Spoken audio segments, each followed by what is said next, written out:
Good morning, Vietnam! Hey folks, David Stewart here. Welcome back to the Saturday show, the day after Christmas. Boxing Day, I think, in Canada. Not the day where you fight each other with fisticuffs, box each other. I think it's you box things up, or maybe you take the boxes back to the store because you got the wrong gifts. I'm not sure exactly what the origin of Boxing Day was. I thought it was like, it's like, oh, it's Boxing Day. I'm like, they could get together and fight each other. I didn't, you never hear like boxing as a verb to put in a box, or you hear it very rarely. Which actually makes me think of something. So here's what I want to start with today. Abuse of language, or should I say the destruction of language, newspeak. So this is something that I think a lot of people misunderstand a little bit when I say language is fixed. When I say language is fixed, you have to think about it from these. It's not that like you can never add a new word to a language or repurpose words or combine them to make new things. It's that whenever you speak in a language, you're making the assumption that the words you are saying have the meaning that you were thinking they're meaning. And you're making the assumption that people hearing those words or reading them are going to also happen to think of the exact same meaning. Otherwise, you're not communicating, right? There's no language if everybody has a different idea of what words mean. So the meaning is fixed. It's external to you. The problem is, and let me go ahead and show this here. Who did I get this from? I think Daddy Warpig retweeted this. So Harvard calls women birthing people. So they did it in a tweet here. Birthing people, right? Because not all of those who give birth are women. It's like by definition they must be. But this is an example of basically an attempt to redefine words and to change the meaning of language. Now the problem is if you decide that there's no such thing as women, or women means something other than woman, you are no longer speaking the English language. You are speaking a different language, a language which probably exists only in your head, or which only exists between you and the other people who decide that woman is going to have the same meaning that you are going to give it. So in other words, it becomes a dialect, like a sub-language, a dialect of English. So wokeism is like a dialect of English where the meaning of the words makes no sense. And so if you can imagine, if you're a student and you're trying to read Middle English, I had to do this for Canterbury Tales back, I think when I was a graduate student. We had to read it in Middle English, which you're reading a different language. They use the same words in different ways, or they use different words for certain meanings, or they're spelled differently and pronounced differently, but they're kind of close to what you're familiar with. Middle English is a different language than modern English. By the time you get to Shakespeare, you're dealing with modern English. The reason I think Shakespeare is not so accessible is not because of the language. The language, I think, is pretty easy to figure out once you get a hold of it. But rather the references. It's referencing many things which are unfamiliar to people. It's referencing, mythology and things that are just not part of the common modern discourse. So it feels like a foreign language because it's talking about lots of concepts and it's referring to lots of stories which are not part of the mutual medium. So yeah, if you're speaking wokeism and you're calling people birthing people, or I've seen this one too, instead of saying vagina, you say front hole. Wow. Talk about, and now think about the feminist perspective in the mid 20th century or mid to late 20th century, let's say, calling a basic piece of anatomy that is endemic to females and is a medical term, front hole, is completely ridiculous and degrading, frankly, to women. Or refusing to use like a medical term like penis and calling it something like pretending that it's a clitoris or something like that. This sort of insanity as far as, and really stupidity as far as language goes, you're no longer speaking the same language, because when you are using the word, the other people who are operating in the standard language, in the medium of common discourse, it's going to be gibberish. It'd be like if you change the word orange to yellow every time, people would be completely confused about what you're talking about, because you're speaking a different language.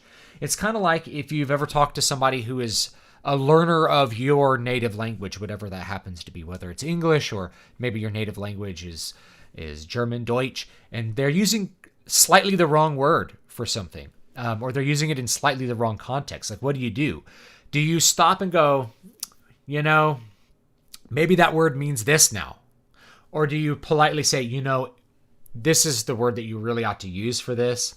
I get maybe why you're saying this, but that's not appropriate. We want to be accurate. This is the correct word. Or this is how you politely, greet somebody. You don't say this. Or, it's be like somebody, you go to Japan and it's like 4 p.m. You're like, Ohio. And it's like, no, it's the afternoon now, so you should say this instead. You wouldn't say like, oh, I guess that's just means hello now. It stops meaning good morning and means hello, right? Or someone comes over here and they're like, good morning, and it's like the middle of the night. You'd be like, are you okay, sir? Do I need to take you to the hospital? You think it's morning?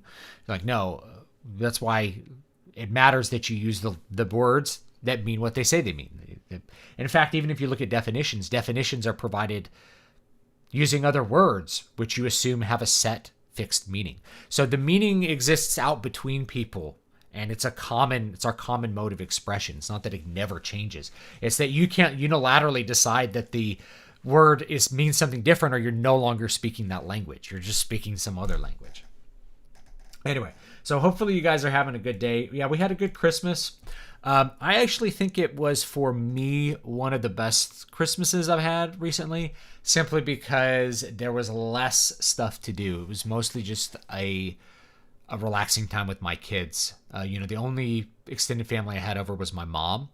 My in-laws and basically everybody on that side of the family, they are very afraid of coronavirus, even though my family can't even transmit it to them because we all had it already, right? We're immune, and so that should be a safe thing. We are a barrier against the coronavirus. But they're not even particularly plugged in, but they're plugged in enough to just believe that they should cancel Christmas because somebody somewhere in their family might have coronavirus. So anyway, that was that. So no extended family Christmas, no Santa Claus celebrations, none of that stuff happened this year. Instead, it was just stuff at home, but that's fine because it really is about, me and my wife and my kids. We had a lot of presents. We maybe overdid it a little bit this year. Usually we go over to my in-laws' house and everybody's opening presents for like 4 hours because I don't remember how many, there's like 8, 9 kids, and then all the adults, 8, 9 adults, and we're all opening different presents from different people. Everybody's, it becomes just a cacophony and people get exhausted from it.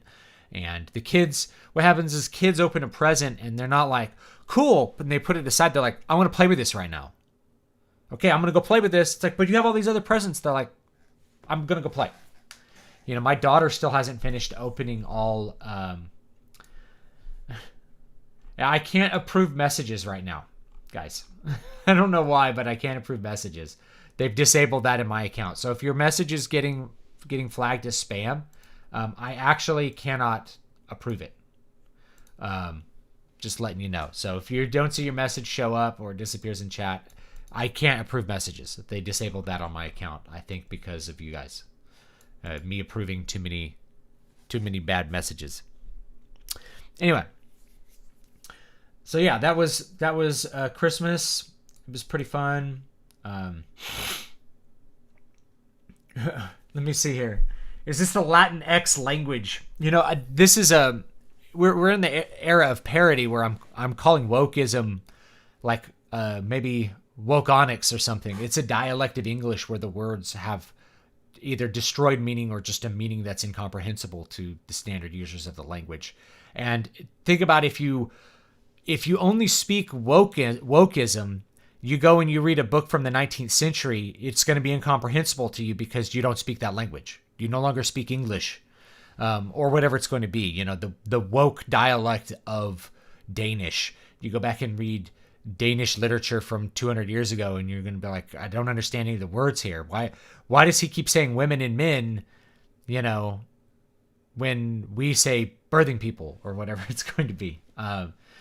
You know, whatever thing you have there. But I remember 20 years ago, this thing called Ebonics, where it was a joke, but it started serious. It was like, well, there's Ebonics is the urban English dialect, the dialect that's spoken among blacks in urban environments. Now, I qualify that because the idea that American blacks don't speak English is rather insulting, right? To say like, oh, you guys have your own dialect called Ebonics. It's like, no, we speak English, right? And also people don't speak with those. It's like a set of slang, right? And as soon as you get out of that environment, no one speaks with that slang, whether they're black or white or some other race. So it's just something that was kind of limited to the urban environment, and we wanted to pretend like it was some kind of unique cultural dialect rather than just kind of slang that was relegated to some regional area, which you get in lots of places. There's Cockney slang, there's Irish slang words and things like that. But I remember that because it was this thing where it's like blacks have their own language, their own pidgin version of English. It's like, do you guys realize how like insulting that is to try to tell American blacks that they don't speak English? Especially when they do. But that's 20 years ago, it was a joke. Now it's just real. It would just be like, how dare you use black American slang? That's limited to this cultural group. It's like, but it's just language, right? Language can't be isolated to a group. If you say only this group can use this language, that just doesn't make any sense. You know, the oil languages weren't even like that. Anyway, so yeah, I don't know exactly, but it's gained popularity with companies. Example, Steam used it for sale. The Game Awards tried to use it too. Actual Latinos hate it. It's pretty funny. Yeah, Latinx. I've seen so many of these. I don't even know if you pronounce the X or just say Latinx. I've seen so many memes that are directed towards that, put out by Hispanics and you know, other Latin Americans. Just like, it's kind of like calling somebody people of color, person of color, a pock. Pox upon you. Person of color, you're just saying non-white.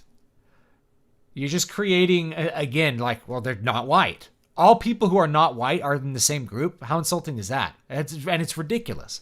And it's just as ridiculous as like grouping everybody that is south of the Rio Grande River is Latinx.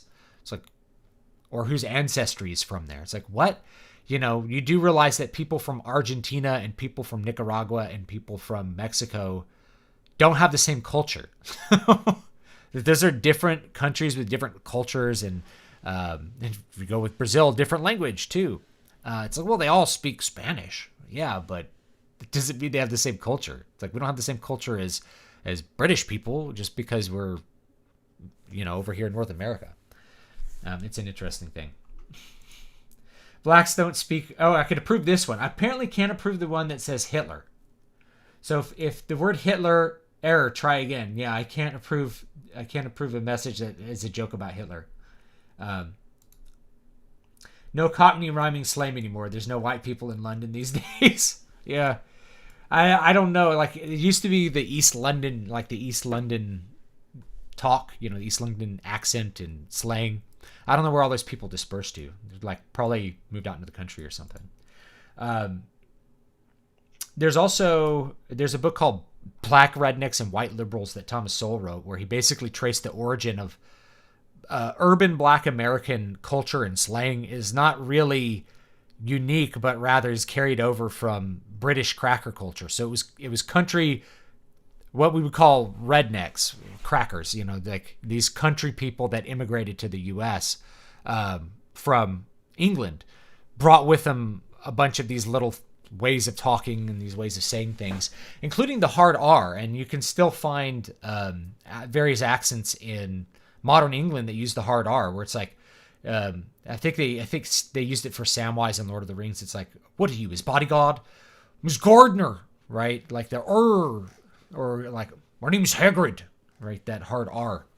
That just kind of ended up being the standard R in the American South, which is where all of those people immigrated to. And then blacks happened to be in the South, and they picked it up, and wherever they moved, they kind of brought some of those things with them.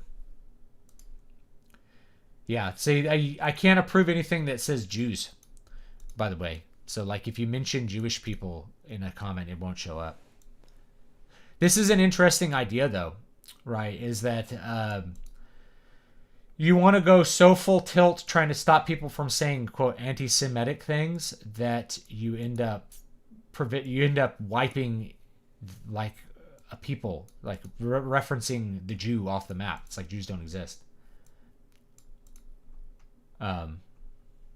It's Latinx. Some people say Latinx. Other people say Latinx. It doesn't matter because it's not real. Some people think we have a South Africa style future, but I personally think we're heading for a Brazil destiny. Not a despair post, just a personal speculation. Yeah, I think that's probably more accurate than South Africa. What you have in South Africa is something that is just very, I mean, it's just different. And to say, well, there's whites and non-whites, or, whites and blacks, it's just a very different situation. I don't have time to get into, like, and I'm not an expert on South African history. I just have read a couple books on it, like the Boer War, which is good. South Africa has just a very different history from the U.S. and a very different set of demographics as well.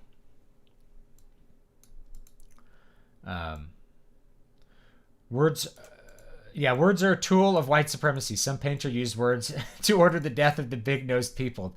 See, now this is him getting around the filter here.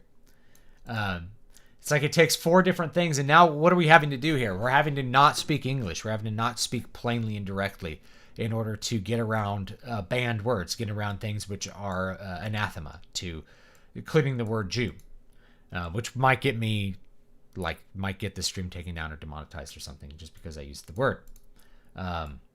Since they are able to interpret what words you're saying. It's the same as their pushes to remove all black and American Indian people from advertising logos in the USA to prevent racism. Kevin McDonald has some eye-opening books on the 4x2s. Yeah. Anyway, I thought I'd start with that. I don't know if anybody wants to. I don't know if I'm gonna have anybody stop by. I'm gonna start up a little Google Hangouts. Have a couple people that might stop by. If not, then that's okay too.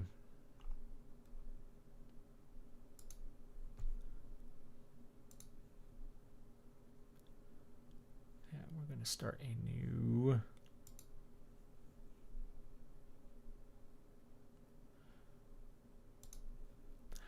Oh, they got rid of Hangouts and they changed it to like Google Meet. So that's not happening today.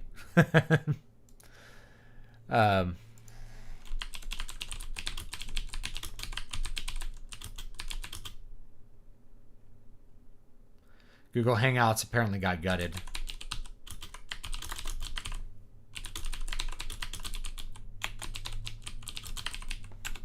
Maybe do a Discord link or something.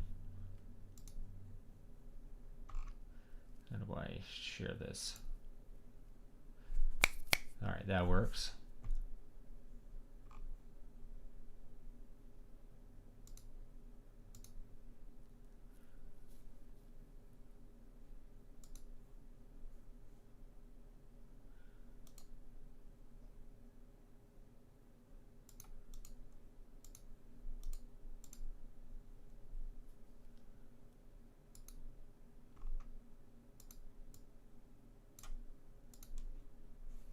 See if that works. All right. Sorry for the delay. We can play a little game and hang out for a bit. I saw a story that they had a sign language interpreter for some some kind of press conference. I think somewhere in the South, and she was just doing gibberish the whole time. And apparently some deaf people watch it and they're like, what is going on? In England, almost everything has a slang term. Yeah, slang is really about, I mean, if you look at it from a dialectic perspective, you know, continuing the idea of like the woke dialect, from a perspective of a dialect, the point of a dialect is to create an in-group and out-group when you're using slang. So there's terms that outsiders don't understand and insiders understand reflexively. And that's just kind of how slang works. It's just kind of cute. It's just kind of signaling to the interior. But it's different from an entirely different language. The problem is that if you are using slang all the time and you expect other people to understand it, that's not going to work because they're assuming you're speaking English.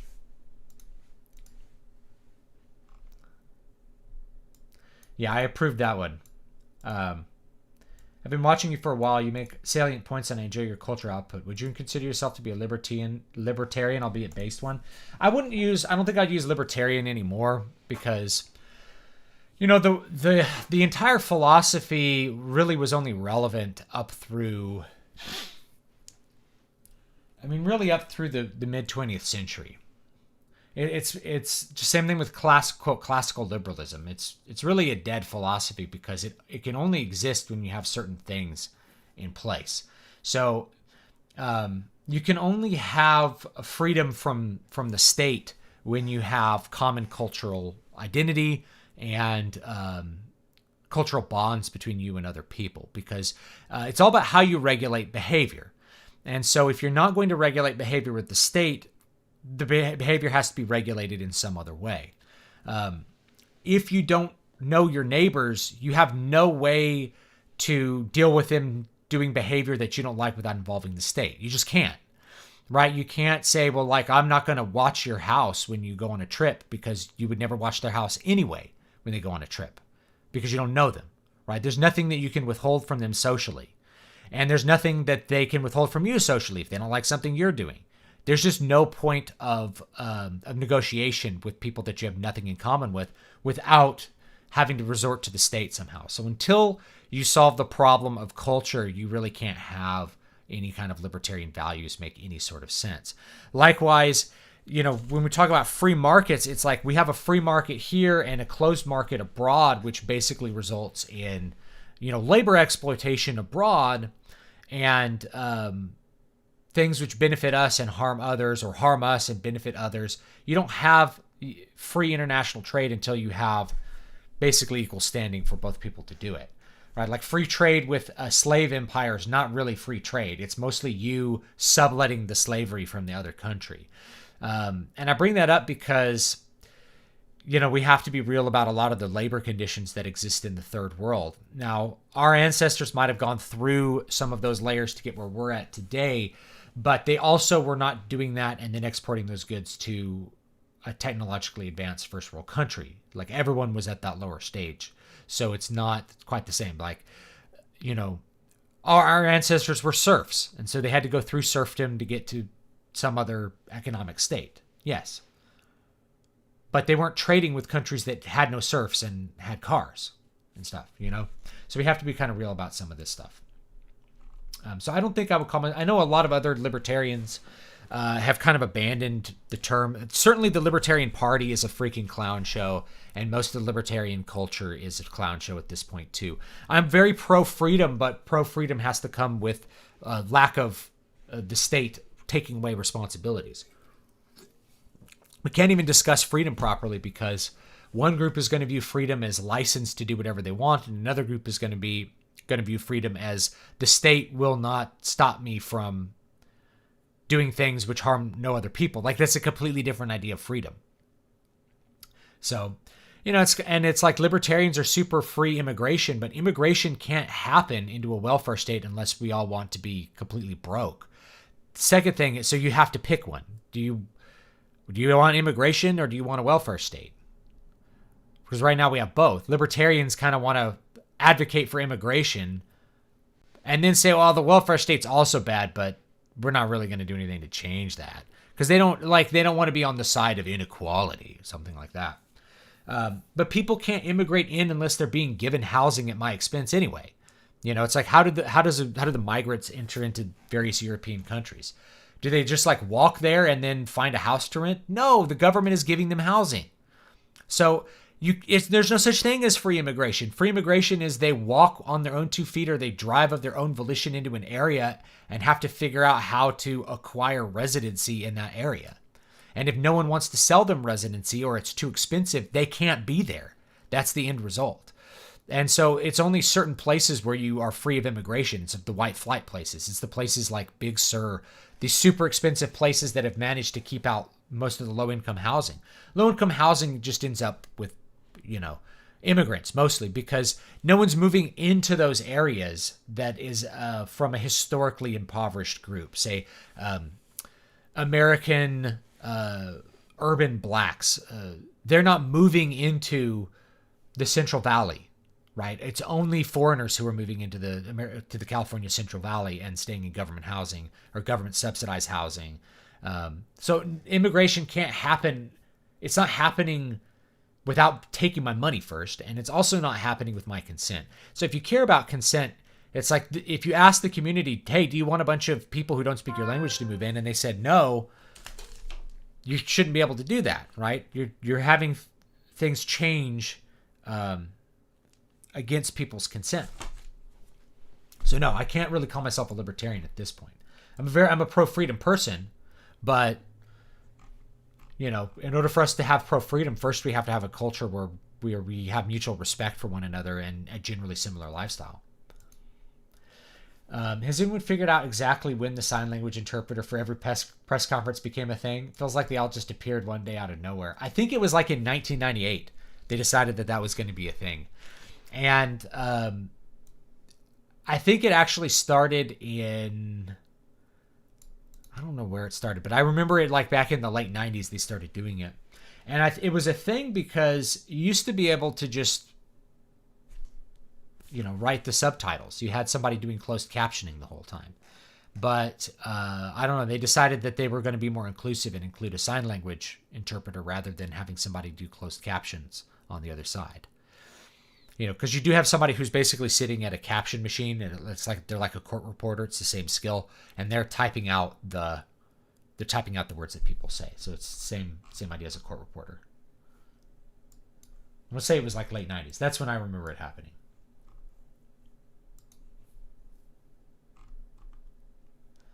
Libertarianism has basically devolved into smoke weed 420 and everybody move here. It's like, and they're in on the woke dialect. They're in on everything now. Reason Magazine's one of the worst rags imaginable. Like, I remember this hilarious thing from like the Cato Institute, which is another like libertarian think tank. And they're like, most illegal immigrants are not criminals. It's like, by definition, they're 100% of them are criminals because they're violating the law. They're violating immigration law by their mere presence. So 100% of them are criminals. Now, what they're trying to say is they don't engage in other criminal acts, which you just don't have the data to say that, right? You just don't have the data to say it because you're not really keeping track of them. All right, let's check out the chat here. YouTube's changed a bunch of things. Yeah.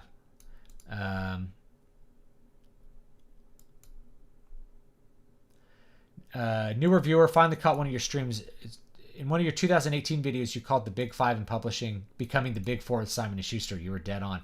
Yeah, I knew it would happen. Thank you, Michael. I knew it would happen just because that's the way it's going to happen. Until they are establishing a profitable business where other people can enter the market and also be profitable, you're only going to have contraction. So you have contraction and conglomeration when you have an inability to expand and a difficulty attaining profit, because it's more efficient to just make one company instead of two if there's not very much profit to be had. It's just an economic efficiency thing. It's more efficient to have one company rather than two if the market is small, right? Like you wouldn't need The big four will become the big three. Big three will become the big two. We're down to the big two comic publishers here in the US. And once you get down to two, that's any smaller and you're at a monopoly, but you know, that's going to be usually your balance point. Once you have two actors, they can compete with each other. The market, they'll shrink the market a little bit more. Eventually, you'll probably lose one of those. Like DC or Marvel eventually will become just kind of switching gears to thinking about them, because we do have two publishers for them. DC and Marvel, one of those is going to become a holding company for IP. And I think it's going to be DC, because Marvel's part of Disney, and Disney has the woke capital to continue kind of subletting their thing for a while. But DC will become a holding company, and rather than DC producing Batman comics or Detective Comics, they are going to basically license those IPs out. So somebody will pick up the Batman license and then do a run of Batman comics to maintain money, and then they'll have the rights to those specific stories. And it would make sense if you're the movie company that owns DC and you want to make DC movies. It's just cheaper to let other companies take all the risk and come up with the story ideas, and then you have the option but not the obligation to make those stories. That's what I think will happen in the future with DC. Is it's just going to become, and we to a certain extent you already have this with properties like G.I. Joe and Transformers, these classic 80s properties. These are held by a company, and then different companies will basically use the rights to do a run of Transformers comics. And that's what you get. I need to make a book cover for my stories. I already have an idea of what I want. Any suggestions on who I should commission for it? I have no suggestions on commissions. I have lots of content on how to design it. If you're going with a established book cover designer, you could go with something like Rocking Book Cover Designs, 99 Designs. There's a bunch of them out there. In fact, I think I have some links on my blog. I'll give you a link that I think has some of this stuff. How to self-publish a book. Here you go. So this has like just a really straightforward 10-step process. And I think I have a couple links there, like you can get your cover. So if you're going with an established designer, they're pretty much going to tell you what you need to do. A lot of times authors aren't big on cover design. They're not up on it because that's not their specialty. Their specialty is writing the stories. So they're not fully aware of what a cover is supposed to look like or why you'd want to have a cover look a certain way.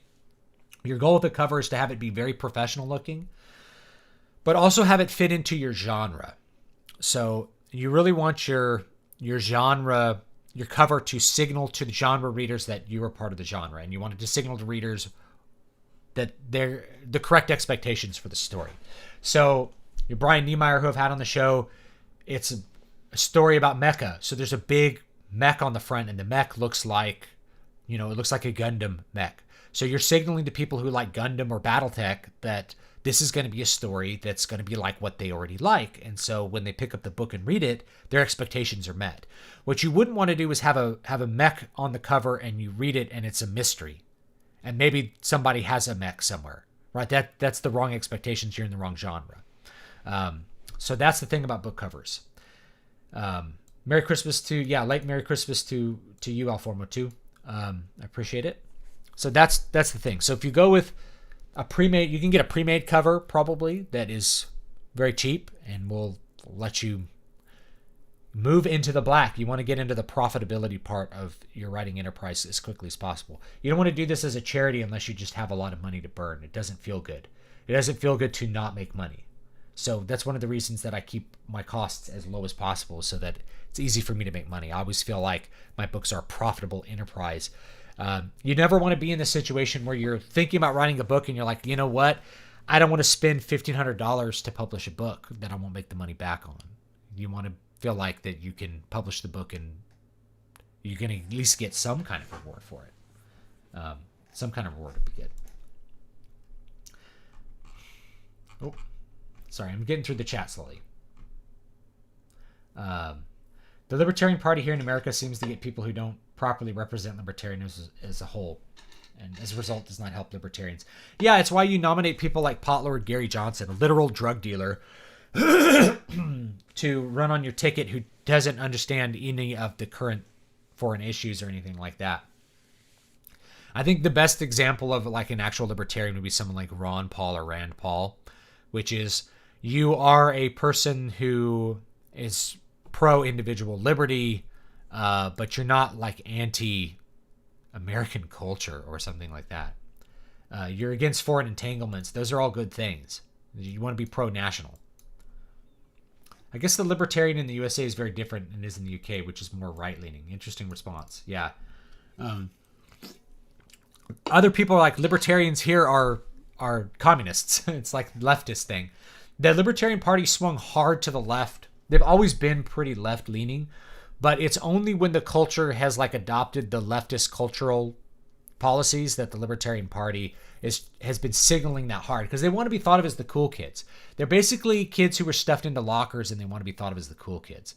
You know, putting on a black leather jacket doesn't make you cool. That's something that comes, it's part of you, you know. That's the big thing that I pick up on from basically all the libertarian talking heads, whether it's Matt Welsh or someone else like that. I don't hate them, but they just come off as like gamma high school gammas. You know, like I don't want to always use Vox's terminology, but I mean, there's something really true to it. Is like the lower tier male in particular never seems to. I mean, it's totally possible, but man, they just really seem to hang on to stuff for a long time. They're like attitudes and stuff never change. It's like they're stuck in high school. They're always trying to be the cool kids. And so who are the cool kids? They think the liberals are the cool kids. They're always trying to signal to them. They don't realize the cool kids are like, you know, the conservatives. It's the optimists. It's the people that are more into having an actual culture. Oh yeah, people in the Libertarian Party overlook big tech and corporate issues as well. They're very pro-corporate. They're funded by corporations, I think. You know, like Koch brothers money. The reason they're corporate is they have an artificial distinction between private and public. Once I realized this, it became very clear like why corporations are dangerous. The state is usually acting in corporate interests because the corporations are also acting in the state interest. They're a partnership. It's kind of fascist, you know. So Biden is really the fascist candidate certainly from an economic perspective, and really from a cultural perspective as well, because he represents the greater controlled. I don't know what the word is, zeitgeist. I can't think of the proper word, but anyway, yeah, they're pro-corporate because they're like, well, Google's a private company and it can do what it wants. Google is not a private company. What makes you think Google's a private company? Well, they're not the government. Well, what is the government? Well, the government is this thing that does this. It's like Google does those things to me. If Google bans my channel, I no longer can operate. No, Google, I'm not talking to you. See, it's listening to me on my phone. I can no longer operate my business. I can't do what I'm doing. Well, you can always stream on some other service. I could, but no one's going to watch. How do I get people to watch? Well, they're already on this platform. It'd be like saying, well, you know, we're going to boot you off of the cable TV. You can always broadcast into the dirt. No, there's no meaningful distinction between those. So if you start with the philosophy there, hey, they act in the interest of the state. The state protects them legally. So how does the state legally protect corporations? There's so many ways, but the most obvious one is the separation of assets.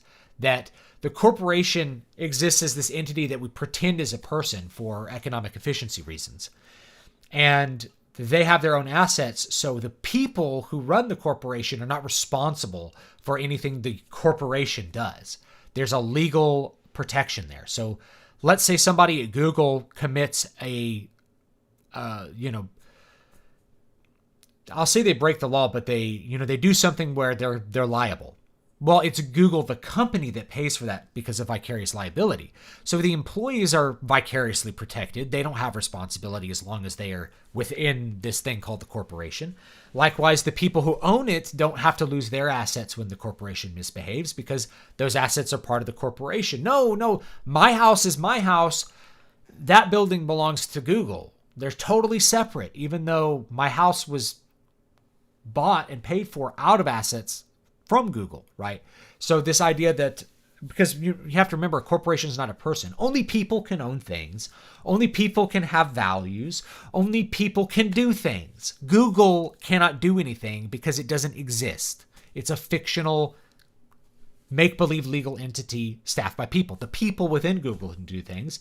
The people who own Google stock, they have a piece of paper that says they're entitled to some portion of the trading, the total value of the company if something were to happen. But it's all make-believe. It's all a complete fiction. Google doesn't really exist. The government says it exists. The legal system pretends it exists. And that is how the people that are in charge of Google, the people who own Google, they're completely separate from it. Google as a company can give all kinds of money to Hillary Clinton or Joe Biden, hundreds of millions of dollars if they want. And there's really, what is that? Well, that's money that really is owed to people who own stock, but the people who own the stock can't do anything about it because they don't really own the company. They have no real control over it.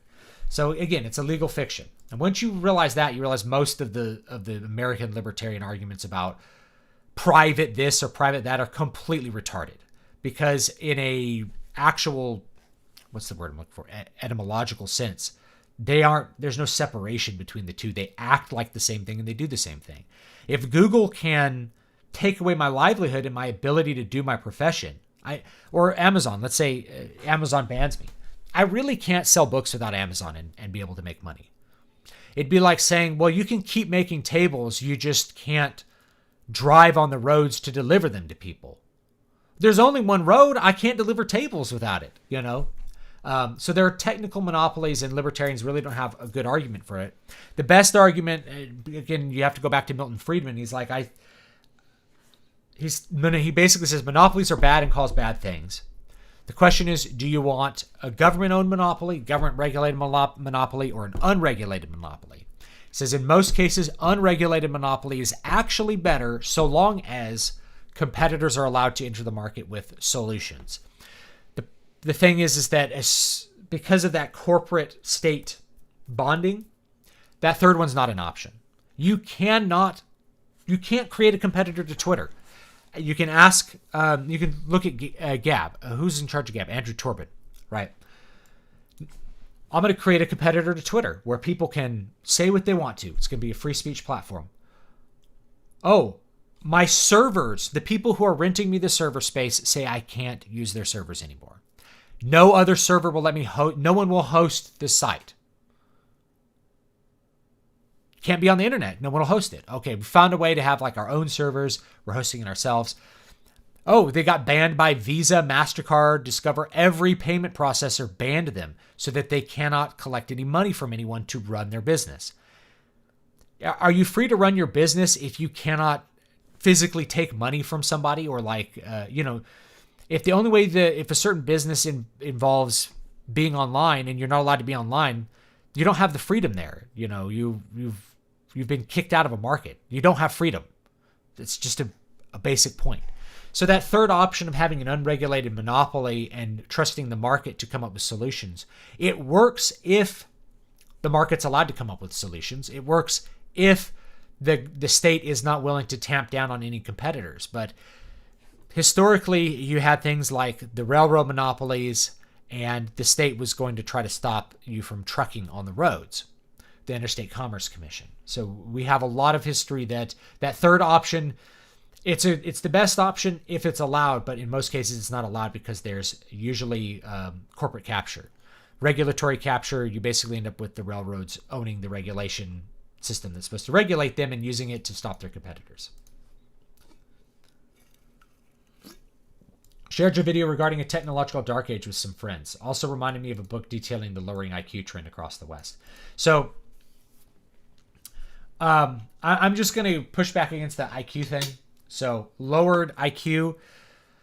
Most of the things you look at regarding lowering of IQ are not involving IQ tests. IQ tests are something specific done by psychologists. They're not very common, and they're done usually for specific reasons. What they are doing is they're extrapolating testing data and trying to equate it to IQ, and I'll say equating the two is a little bit perilous.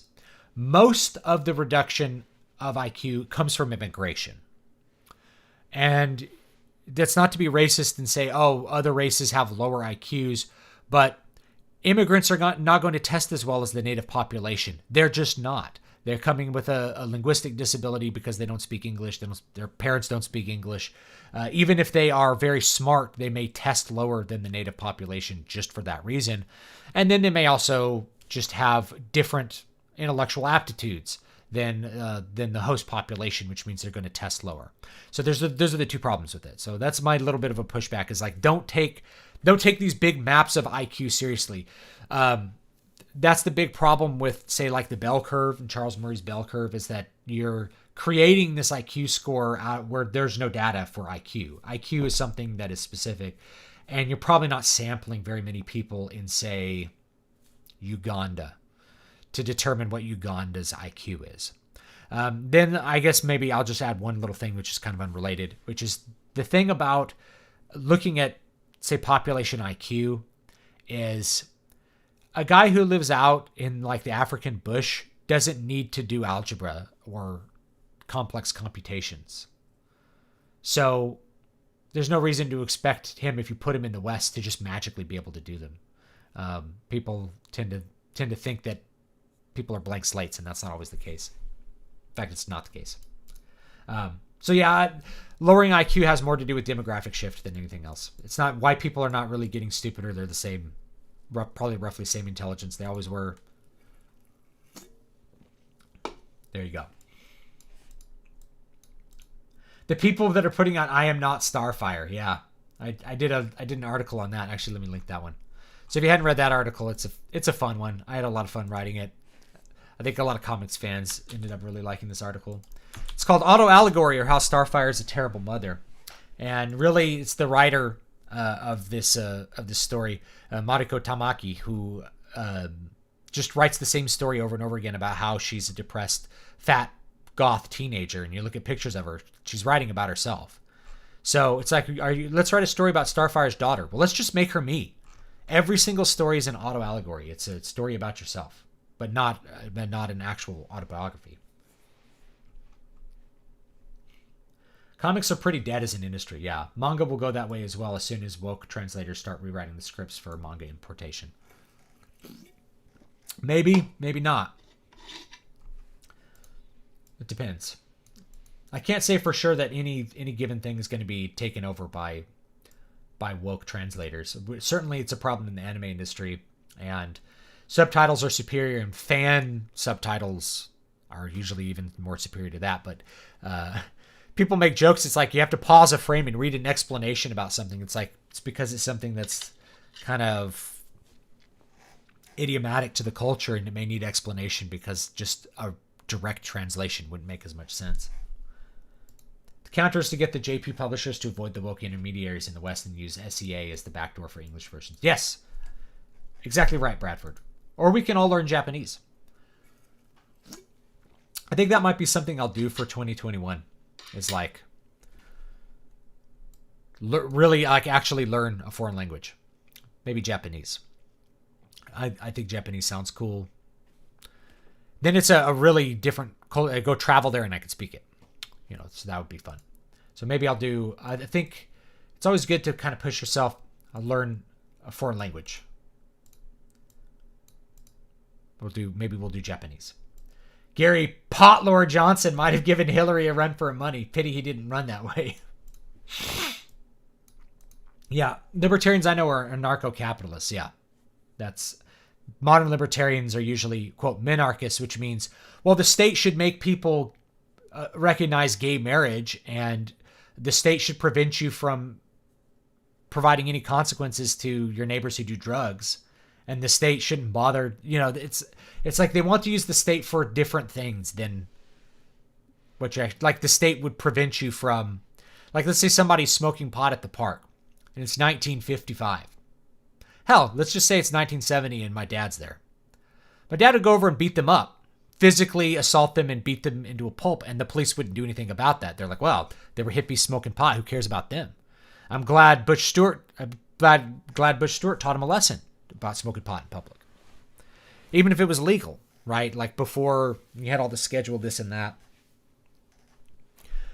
You know, my grandpa would have just, somebody was smoking pot on the corner, he would have just got out of the car and kicked their ass. We don't have that. The state will then arrest him now for kicking someone's ass for like violating community rules. You know, we tend to look down on Sharia. We're like, Sharia bad. Sharia is bad because it's not us. But Sharia is actually an attempt to have like community standards and enforce them according to religious laws. I think while we can condemn Sharia, you should also look at how are these communities able to actually cohesively decide that they're going to enforce something like women need to wear hijab or something like that, like a rule like that, or no beer allowed in our little Muslim neighborhood. I think it'd be worth another look to just take a look at that. I will say that one bright spot is manga collectors are well aware of the woke infestation and have taken measures to protect at least the Japanese side of the manga publishing. Yeah. They're effeminate in the classical sense, lacking masculine virtue. That's it, Brian. Yes. So let me say this. I'm glad Brian's here. There is the Discord servers in the whatever chat on Twitter if anybody wants to hop in here and talk, by the way. So I am in here. Effeminacy is not the same as femininity. Femininity and masculinity are, we think of them as opposites, but they're distinct. It's like the color red and blue are distinct and not opposite from each other. Femininity is one set of things. Masculinity is another. Effeminacy is a lack of masculine virtue, a lack of masculinity. So somebody who's effeminate would be passive, but not in the way a woman is passive. Women are active and passive just in different modes than men. So a passive male would not be assertive when trying to stop somebody from doing something bad, right? They wouldn't speak up or physically stop them. They wouldn't stop somebody from, a masculine man would tell somebody who was like harassing a woman to stop. Open the door for women. An effeminate man would just let it happen. And not to probably uncovered a bunch of layers with something like that, but let's think of a regular society where you have normal feminine women and masculine men. So yeah, effeminacy is a lack of masculine virtue. It's not femininity. You're not effeminate if you like to bake cookies. I like to bake cookies, right? That has nothing to do with effeminacy. That's just baking cookies. Effeminacy would be like lacking regular masculine traits. Thinking that think of your standard soy face guy that doesn't work out, doesn't care about diet. He shuns all the things that are masculine. Like, I'm going to improve myself. Oh, self-improvement's dumb. I'm going to play my Magic the Gathering card game and drink beer and be fat. And I'm not even going to bother shaving, because why do you bother shaving and taking care of your face? Like, no, that's part of masculinity. Working out or using your hands. Man, why would he want to take care of chickens and stuff? It's like, because I'm a farmer. I like to work with my hands. The Koch brothers. The Coach? I don't know. Maxim Gorky suggested that homosexuality should be banned in the Soviet Union as homosexuals had a predisposition to fascism. That's interesting. No monopoly actor is going to allow for the market to produce competitors to it. Exactly. Especially when they're protected by the government. And they do what the government wants. It's an exchange. It's not like people think, oh, the corporations buy the politicians. They do, but it's an exchange. It's like, we watch your back, you do what we want. So yeah, you contribute to my campaign. I'll make sure Google gets to continue being the hegemon. Just ban the people who disagree with me. And they just do that. And it's just a natural thing. The same way that you can walk up to a store and open the door and somebody sees that and walks through. You didn't have a discussion about, now I shall open the door for you. Thank you. While I open this door, while you open that door, I will open the next door for you. People just do this, So if you just look at the effect, that's what it is. Google is a state actor. Yeah, you shield the actual people from the consequences of their actions taken by and for the corporation using corporate assets. Now, here's the thing. I'm going to give you an argument for vicarious liability, which is just, let's say a UPS driver crashes into your mailbox and knocks it over. It's way easier to just sue UPS for the damages because that driver was doing his job as part of UPS driver. Maybe he made a mistake. Yeah, it may be his fault. Maybe there's work consequences for it. But imagine having to run out there and figure out which driver did it and figure out where he lives and what you're going to have to sue this individual. And, UPS will also have to sue him because maybe he damaged the truck. It's just easier to just sue UPS, right? So vicarious responsibility works very good for torts, and it's important for torts. But it also shields corporate actors from the harm that they cause others deliberately, and shields their assets when they get assets from the company. So I don't know what the solution is there. Someone who's better legal mind could probably think of it. Regarding IQ, the book was At Our Wits' End by Edward Dutton. Details falling birth rates, increased immigration, lost tech, Concorde planes and the moon landing. Great read. Yeah, we've lost Concorde planes, moon, all that stuff is good. I think about this stuff a lot, and here's the thing too, is like, let's say you can have someone that has a very high IQ and is functionally retarded. I've known plenty of them because I worked in academia. People that had, let's say an above average IQ, 125, which is actually a high IQ. They're 125 IQ. They really know maybe flute literature, but they have absolutely no concept of what reality even is when it comes to like where their food comes from. They don't know what chickens eat. They wouldn't be able to survive it. It's kind of like, if we go back to the African bush example, the guy who lives out in the African bush, he doesn't need to do algebra. He doesn't need to do calculus. That stuff has no use for him. But if you're to take the calculus professor and put him out in the bush, he's going to die very quickly, whereas the bushman is going to laugh at him for being stupid and not knowing what plants to eat, not knowing how to tell which plants are poisonous, not knowing how to butcher a wildebeest, all the stuff that is functionally important to know, the software side of it, right? It's hardware versus software. You can give someone the best hardware in the world. Garbage in, garbage out. You put garbage software on them, they're going to be functionally retarded.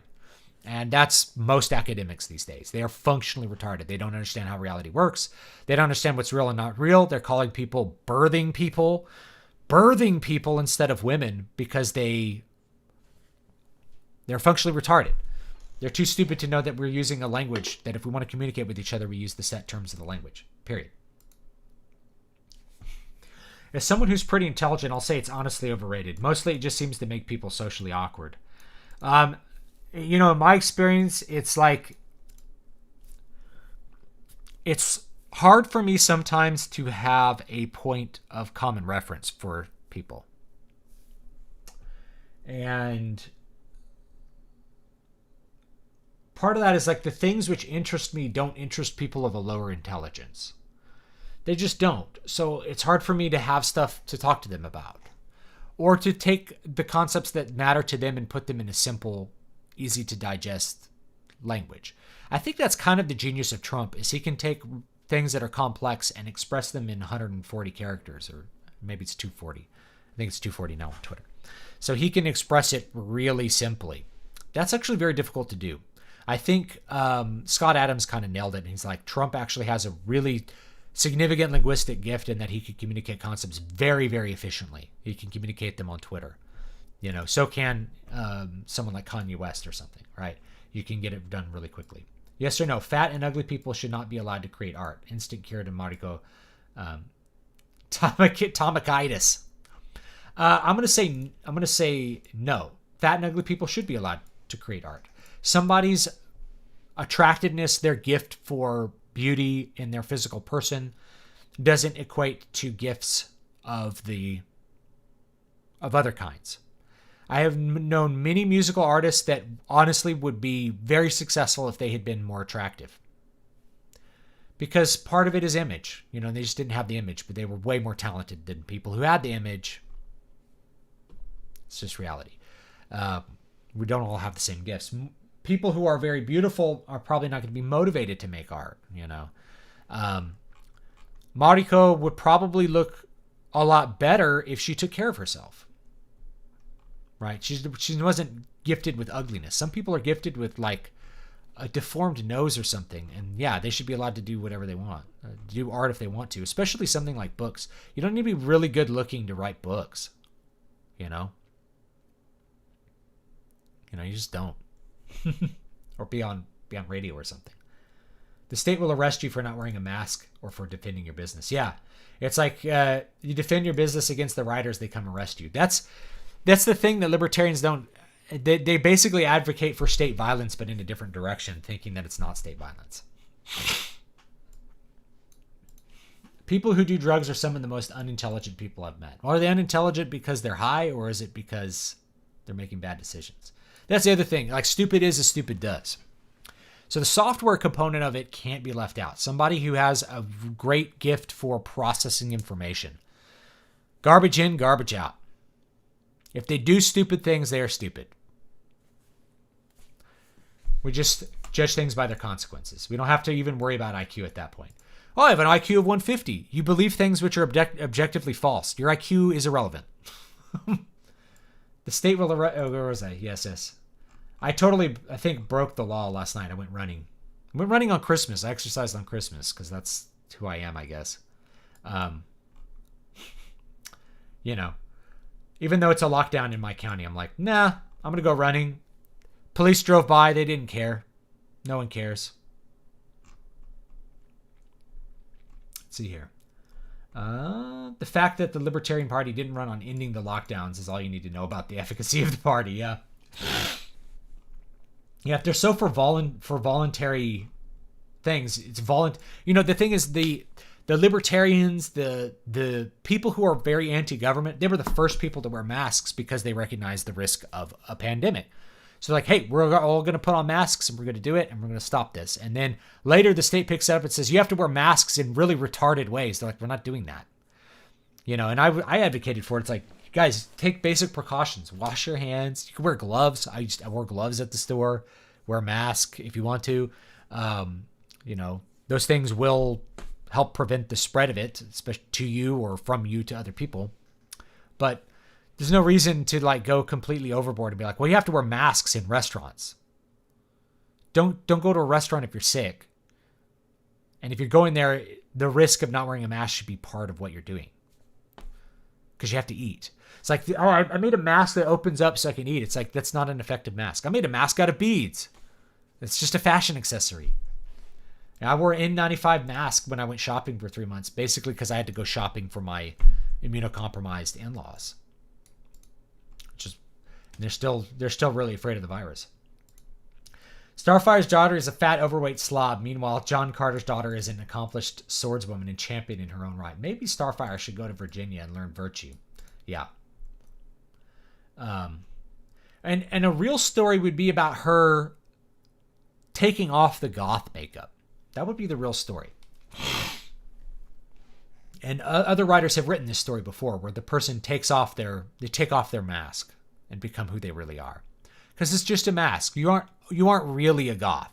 That's something that you put on to yourself to identify yourself to others and to make yourself feel like you make your appearance match the way you feel. It would be like, okay, I look in the mirror, I'm not attractive enough to get the attention I want. Well, how do I fix that? Well, fix it with diet and exercise. So maybe the person makes a meaningful change in their life. Maybe they figure out how they can still be friends with people who are outsiders without having to dress like an outsider themselves. How they can be kind to other people. How other people could be kind to them even though they are not the most attractive person. It's one of those things where I think like the gamma or the nerd looks at the alpha and thinks he's like a total jerk. And he's actually really nice to people and is actually generous. When you know him. Like he's actually a good guy. The Chad is the good guy. The virgin just views him as like an obnoxious asshole when in reality the Chad would help the virgin be a Chad. If the virgin went to the gym and came in being all pale and skinny, not knowing what to do, And he just went over to the biggest guy in the gym, to like the most ripped dude, and said like, I'm new to the gym. What do I do? That guy would write down a workout plan for you because that's what he cares about. He would write down a workout plan that would work for you and be like, this is what you do, dude. And you're going to be freaking jacked by the end of the year, but you got to be consistent about it. And like, you'd be amazed at how friendly people actually are if you just take the time to ask them something. Now, 1 out of every 50 people might just be like, I'm busy, dude. But like, if you meaningfully ask the guy who like is a gym rat, he'll not only that, he'll be like, now, once you're done with that, you can take it to the next level and start doing PEDs. You know, I'll hook you up with my steroid guy. Like, they'll tell you what steroid cycles you could use to get super jacked. The Chad is actually a nice guy if you know him. It's like, well, why is he stuffing the virgin in the locker? Well, because the virgin is a creep who is like creeping on women. The gammas don't see their behavior as repulsive, so they don't understand why people don't like them.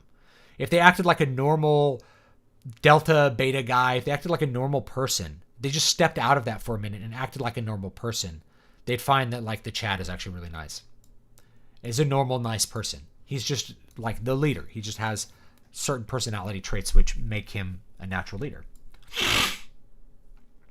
I watched Wonder Woman 1984 last night. It wasn't as woke as I feared, but it was badly paced and boring. It was a 2.5-hour rom-com tearjerker with an occasional action scene.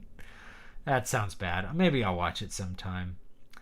Have you reviewed all the Thomas Covenant Chronicles? And would you recommend the... I haven't done all the Thomas Covenant Chronicles. I think I just did the first 2. I should do the third. I haven't read all of them. So I haven't read the last, however many there are. I think there's 4. The last one's like a quadrilogy. They get really exhausting after a while. I think they're very interesting, and I think... who's the writer? I think he's very good at what he does. I think he's a good writer. I think his language use is pretty good. I think his world building is even pretty good. He does a couple things that I'm not a big fan of, like as far as his idea of pacing and physical space seems to be small. It's a little too fast paced. Physical space is a little too small.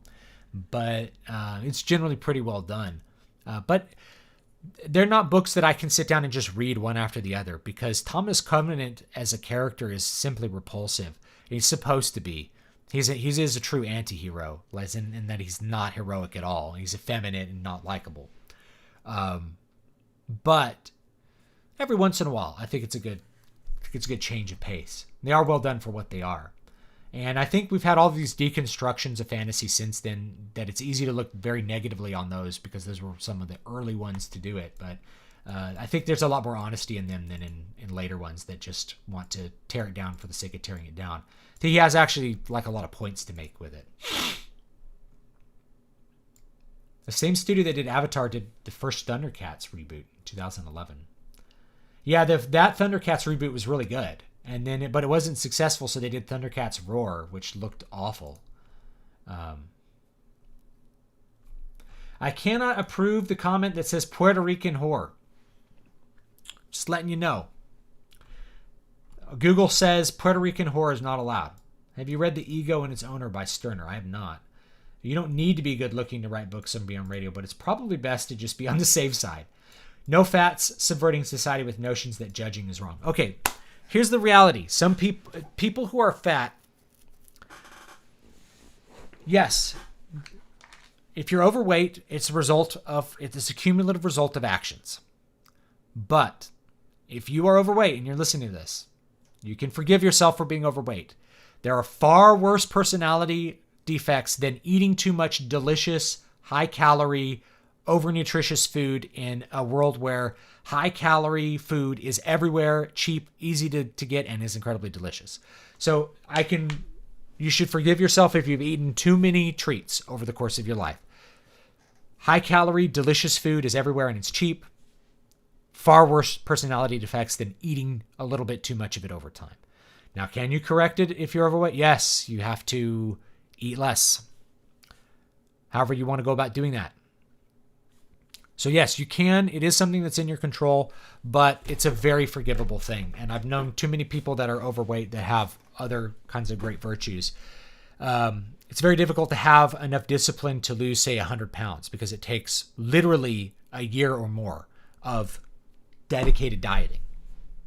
It's very hard. I'm exhausted after like a 12-week diet. And people who are in really good shape, they go on like a 6-week, 12-week diet to get like shredded, and it's exhausting to get to the end of it. To be like, but if you're fat, you have to do it for a year, 2 years, 3 years if you're really obese. That's very difficult. And so you should have a lot more sympathy for people who are overweight. Yes, it's something that you can change. No, it's not something that is comparably bad compared to other things. Now, dyeing your hair purple, that's something that can be changed instantly. So if you're dyeing your hair purple to make yourself look ugly so that you look the way you feel, which is ugly, you can change that. You can change your hair. You can put on makeup or take makeup off. You can change what kind of makeup you wear as a woman. You can change what kind of clothes you wear as a man or a woman. That will change your appearance and the way people perceive you. Those are things which can happen instantaneously. So if somebody is purposefully putting on clothes to make themselves be unattractive, that's different than if they're overweight. Changing your body is way harder than changing your clothes. So have more forgiveness for people who are not like shredded. And to be honest, like most of the fat shaming I see on social media is coming from people who are themselves fat. They are just they're just trying to make other people feel bad. That's what they really care about because they feel bad about themselves. Wonder Woman 1984 is basically a Hallmark Channel movie crossed with the Twilight Zone episode, but with a $200 million budget and a few action scenes. Since when was it punk rock to believe obey the government and monopolistic corporations? Since about 1980. Punk was very quickly subverted into corporate art. By the time you get to the 1990s, it's just another version of corporate pop. There's nothing rebellious about it. I made a mask out of bees. Ah! Yeah. Virtual YouTubers may be on the rise as it allows those who are not gifted with beautiful to be on the equal footing. That's very interesting, Lorsan. That's a very interesting comment and perspective, and I think you're right. People complain about Twitch boob streamers, which is women, and where's my camera? I gotta find my camera. Hey, check out. I'm actually wearing a Christmas shirt. Like this is them streaming. Hi guys, let's play some games, and then like there's like game over here, or like the game is on the screen, but like theirs is like still really huge. They're like, okay, let's play a game. And it's like a, low cut shirt. So people complain about the boob streamers because men are very visual creatures and like to look at boob streamers. Those boob streamers are then complaining about the VTubers. I can't believe someone could just have this. Why are men watching this cute anime girl play Nintendo? It's because it's more entertaining than you. Once you get rid of the the whole beauty thing, it's like, oh, it's a cute anime avatar. I like this person's personality and the way that they're doing content better. Did you ever think of that? It's not just like the Shark Girl character, it's who Shark Girl is. A virgin resents the Chad because he envies the Chad. Yes. And the Chad looks at the nerd contemptuously because the nerd won't do anything that he needs. The Revenge of the Nerds is the quintessential example of this, with the nerd getting the girl by raping her while disguised as her boyfriend. Yes, Revenge of the Nerds got everything right except who the good guys were. The nerds are the bad guys. Did you mention you had a Discord channel? I have a secret one that's only for interviews that I don't put out in public because then I'd have to delete it and do a different one. Google doesn't approve of The Sopranos, huh? Typical anti-Italian bigotry. They don't. What are your thoughts on the way Hollywood romanticized Bonnie and Clyde? I have no particular thoughts on it, whether it's bad or good. Okay, you turn me around. Maybe it's just correlation with Martin and the rest. So Rainier, here's what I'll say. There are cluster traits. There are certain things that cluster together, right? So this is the thing that I've noticed. People who make themselves unattractive. This is different from somebody who's unfortunately was not blessed with like a good nose, let's say. Somebody who's born with like a crooked nose. People who purposefully make themselves unattractive. You know what I'm talking about. Whatever scene they're sticking themselves to. That trait clusters with bad personality really highly. So chances are you're looking at, and then it also clusters with, being overweight.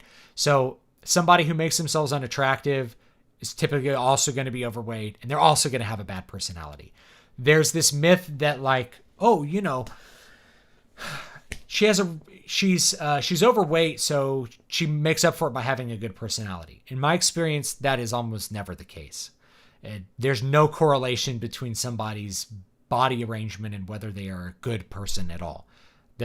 Some of the best people I've ever met are very, very attractive, like my wife. Some of the worst people I've ever met are very, very attractive, and vice versa. Some of the very worst people I've met were ugly or overweight or just slobs, and then some of the best people I've met were overweight too. I just think there's not a correlation there, but there is like a cluster between people who purposefully, if somebody has like green dyed hair, it's kind of a red flag to me. It would be to me if I were a single man. It's like this person is purposefully making themselves, or like cutting her hair like really short, or like buzzing her hair. You're making yourself unattractive purposefully.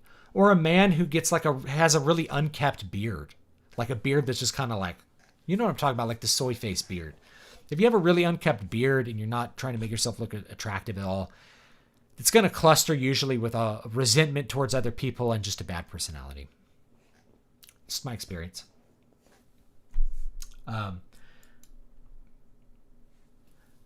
Sorry for being late. I had to entertain my cousins with a Let's Play where I play and they look fun. Family Christmas. Christmas is fun. I got the Neo Geo. I got the Neo Geo arcade stick for Christmas. My wife got me that. So I've been playing with that. I'm going to try to. I think it runs on a Raspberry Pi, which means I can hack it pretty good. It's a good little piece of hardware. Fun to go back and play a bunch of 90s arcade games. Used to love the Neo Geo stuff back in the 90s. The boob screamers. Aren't virtual YouTubers just replacing their good looks with their good voice? It's still not for everyone. Good point. Good point, Gene. But it lets you at least have a virtue that matters. If you have a great voice, but there's really no radio anymore, you're kind of SOL unless you can do something video-wise that is still, people still enjoy, I guess. Have you seen Code Miko? No, I haven't. Probably the most sophisticated VTuber I've seen. And she's not even ugly in real life. I haven't. I don't watch VTubers. Well, I know some people like them.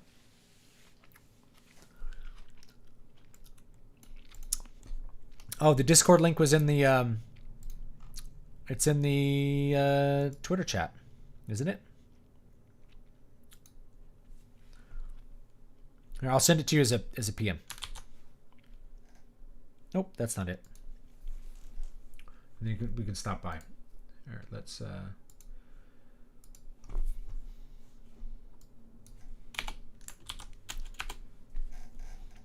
All right, send it to you as a PM. Sorry if I'm a little bit behind on chat. That's the way I tend to run. Excellence is a habit. If someone is overweight and uncapped, that person probably has issues. Yeah, but you can forgive them for having issues too. Everyone has some issues.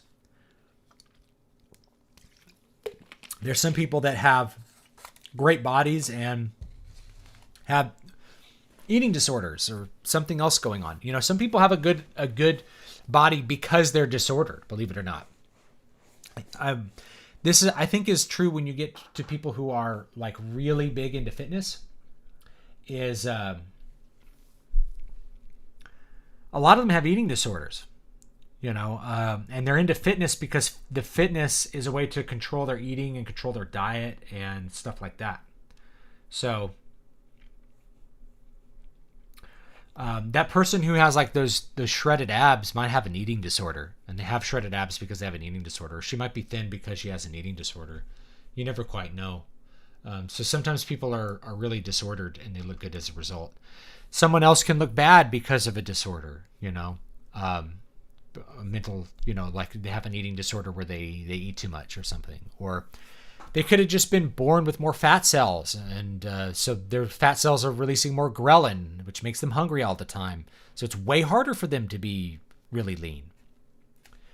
it could be genetic things, could be the way they're raised. They weren't raised to know what good food is. So for them to repair that damage, they have to completely unlearn every habit they've learned as a kid. That was me. It's like I wasn't raised with good food knowledge. So as an adult, I had to unlearn all of that and then learn different ways of eating so that I could be healthy. Do you think women need a significantly different diet than men? Sofia Vergara said that in her 20s, she maintained her curvy physique eating a ton of trans fats. I don't think women need a significantly different diet than men. Oh, I think Brian's in chat. Let me, hello, you there? Yes, I'm there. Okay. Hopefully everybody can hear. I'm going to turn up the... all right. Talk again. Hello? St. Thomas Aquinas said that round is the perfect shape, by the way. Well, he had kind of a round head. So it's good for him. Doing well. I mean, look at icons of him anytime.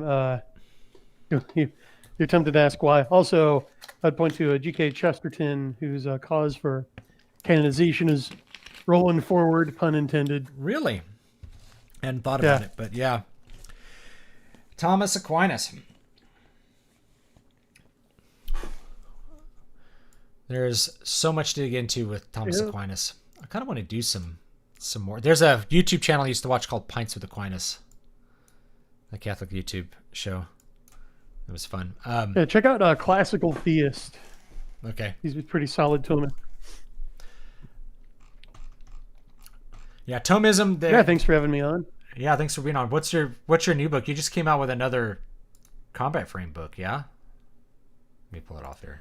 That was a short story that I promised to my Indiegogo backers. Oh, okay. So it's the first of two that are Indiegogo exclusive. So I just sent that out as a little Christmas present. So if you backed the campaign, you got it. All right, yeah. I'll show the cover art because it's got more good cover art here. Boop boop boop. Oh, thanks. Here it is. Combat Frame Exceed. Yeah, he's knocking it out of CY60 Coda.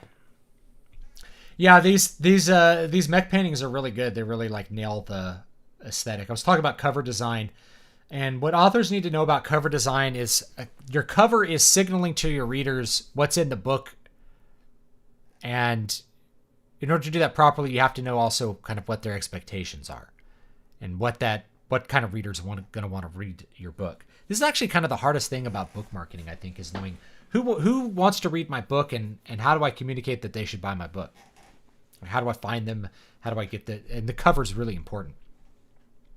So if you're trying to sell a book to fans of mecha, you should put a mech on it. If they open the book and someone's merely talking about a mech for one page, it was probably not the best idea to signal that it was mecha. You know what I mean? I know what you mean. So, and I'm technically not even trying to sell anything with that because that one was free. But I just keep giving. I just refuse to stop giving to my fans. Yeah, Bilbo Baggins. Bilbo Baggins. I wish that our jobs gave us the ability and time to make our own food instead of encouraging us to rely on fast food and garbage.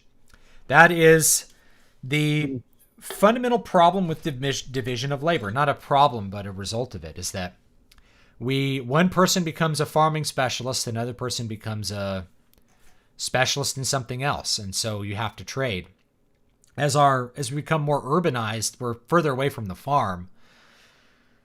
So you just have to end up buying a lot more food. You know, the person who has a 60-hour work week can't really be expected to raise chickens and grow their own peas and have their own garden food at least.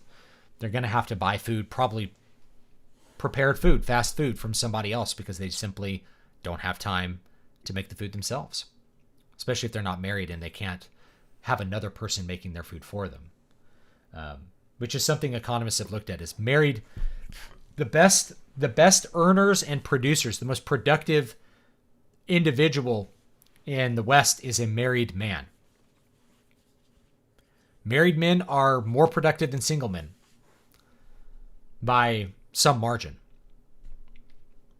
some significant margin.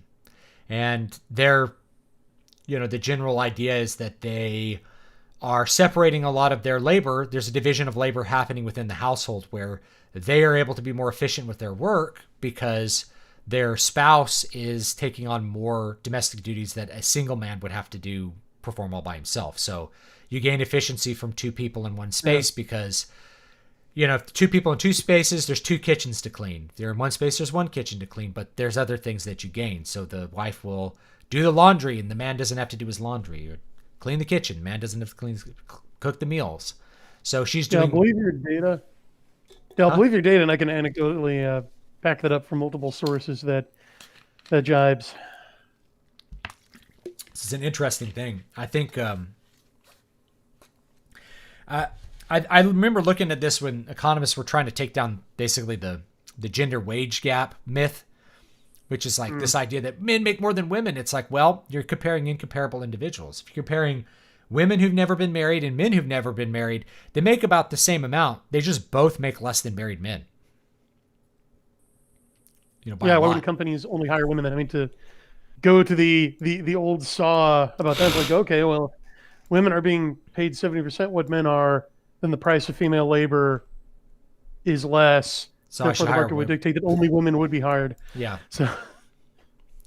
Yeah, that's true. Yeah. Shouldn't the cover make people stop and look at the synopsis, be what tells you what's in the book? Yeah. Well, you want to cue to somebody's desire. So if you have a cover that's like, that looks like something I want to read, it depends on what the person wants to read. So yeah, the first step of a cover is to get someone to click. Then you want them to read your blurb, which is your description, or I actually wouldn't call it a synopsis, but a blurb is not a synopsis. And if you're writing a synopsis for a blurb, you're not gonna convert that well. But read the blurb, which is going to ask them to buy the book and read it in order to figure out what happens. If you can give a reader a question, a reason to buy the book, like you give them the setup for the story, Michael Jones is in over his head with the Colombian drug cartel. Someone who likes a story like that is going to want to buy the book to figure out how he gets out of the predicament. Versus a synopsis of the story. Yeah. They'd be like, well, that sounds boring, or okay. They're not going to have an emotional reason to buy it. Yeah. The job of the cover is to get the prospective reader to check out the product description. The product description's job is to prompt a reading of the first line, and the first line's job is to close the sale. So there you go. Yeah, you want to get them to the first line of a book can really sell it too. And I'd say the first page is pretty important because that's where you're going to set up if you're doing it right, you really want to set up your conflict in the first page. That way people are going to want to read the whole book to resolve that conflict. Like, I got to figure out what happens. Got to figure out what happens. Yeah, I've got to give credit where credit's. Yeah, I got to give credit where credit's due here, because I mean, as they're saying about intelligence, all shapes and sizes. The man in black fled across the desert, and the gunslinger followed. Is probably the most effective opening line of a book in the modern Western milieu. I mean, yeah, I that's agree. A gold standard. It's one of the best. It's one of the best. And it's just I think that was what prompted the stories. He wrote the first line, and the story kind of fell out from that. And it was kind of a Hobbit scenario. Yeah. Yeah. In a hole there lived a hobbit. Well, what the hell's a hobbit? I better find out. Yeah, he didn't know. Yeah. It asks compelling questions. So yeah, that's the goal of the cover. And I say this, people are like, how much should I spend on advertising? Well, you'll know real quickly how much you should spend on advertising once you spend a little bit and see how your conversion is. Because if your cover and your blurb are not working, you're just not gonna your money's just not gonna go anywhere. People are going to click the cover if it's good, or you won't be able to get any clicks. You won't be able to spend money. So if you can't spend any money, your cover might be the problem. If you could spend the money but you're not making the sales, something else is wrong further down the chain that you can look at. Yeah. Process of elimination. I'm feeling the desire to get back on Twitter. That's my weakness. All social media is a tool, and it's a tool to benefit you, and if it's not benefiting you and you can't figure out how to make it benefit you, it's okay to not be on it. I don't really use Facebook, personally. But I Yeah, like same Twitter a here. lot. I'll post the blog link, but I like yeah, I Twitter, think we agree on that. and Twitter works for me, and it's not something that like it doesn't inhibit me from working. It doesn't upset me. It doesn't cause me emotional distress. It amuses me and lets me connect with people that I like and who are like me. So I like Twitter. Yeah, now the guys like Adam Lane Smith and Josh Lysak have showed me how to actually make money from it. I like Twitter a lot, Yeah. Does conflict have to but I be realized, introduced? Oh, sorry. Go ahead. no, I was just saying I realized what it's for. It's a money making funnel. It's not just for me to go and post random thoughts. So Oh yeah. anyway, go ahead. Does conflict have to be introduced on the first page? There's no. I don't like to say have tos. There are benefits to doing that though, which is that it prompts the reader to want to continue reading. You don't want someone to put the book down. That's your goal is to get them to not put the book down. So if you can have the conflict established very early in the book, then they're going to want to keep reading. Yeah, what you really, really want to do is establish the protagonist's goal as close to the first page, first paragraph, first line of the book as possible, because knowing what the protagonist wants will set up the dramatic tension that leads to the conflict when the antagonist starts throwing obstacles in his way. So, I mean, seriously, and this comes from a study of like over 100 best-selling fiction books. You really want your protagonist to make an "I want" statement as close to his first appearance as possible. Yeah, I think that's a good piece of advice. And I think looking at lots of media, so I would say, you want to lean in your first, I'm going to think past the first page. You want to lean in your first act on characters. You want to introduce characters, and you want to, as quickly as possible, show who those characters are and what the audience can expect from them, and make the audience like them or care about what the characters care about what the character goals are. So definitely within your first chapter, your main character should be there along with what his main goal is, which is going to be usually your primary plot goal, and a secondary or supporting character, and as well as what defines them, because that's what makes people end up liking the characters. And if they like the characters, then they're going to want to see what the characters do. I think it can be a mistake to fantasy authors do this. They do way too much world building in their first chapter. Yeah. Way too much. They start talking all kinds of stuff about how sci-fi authors do this too. But for some reason, fantasy, they want to talk about every thing that they thought of on their imaginary map. And it's like, it's not important. Just introduce the characters and what they want, and make the characters do and say things which let you know who they are and something important about their personality. And that's going to make them likable. Yeah. Good rule of thumb is,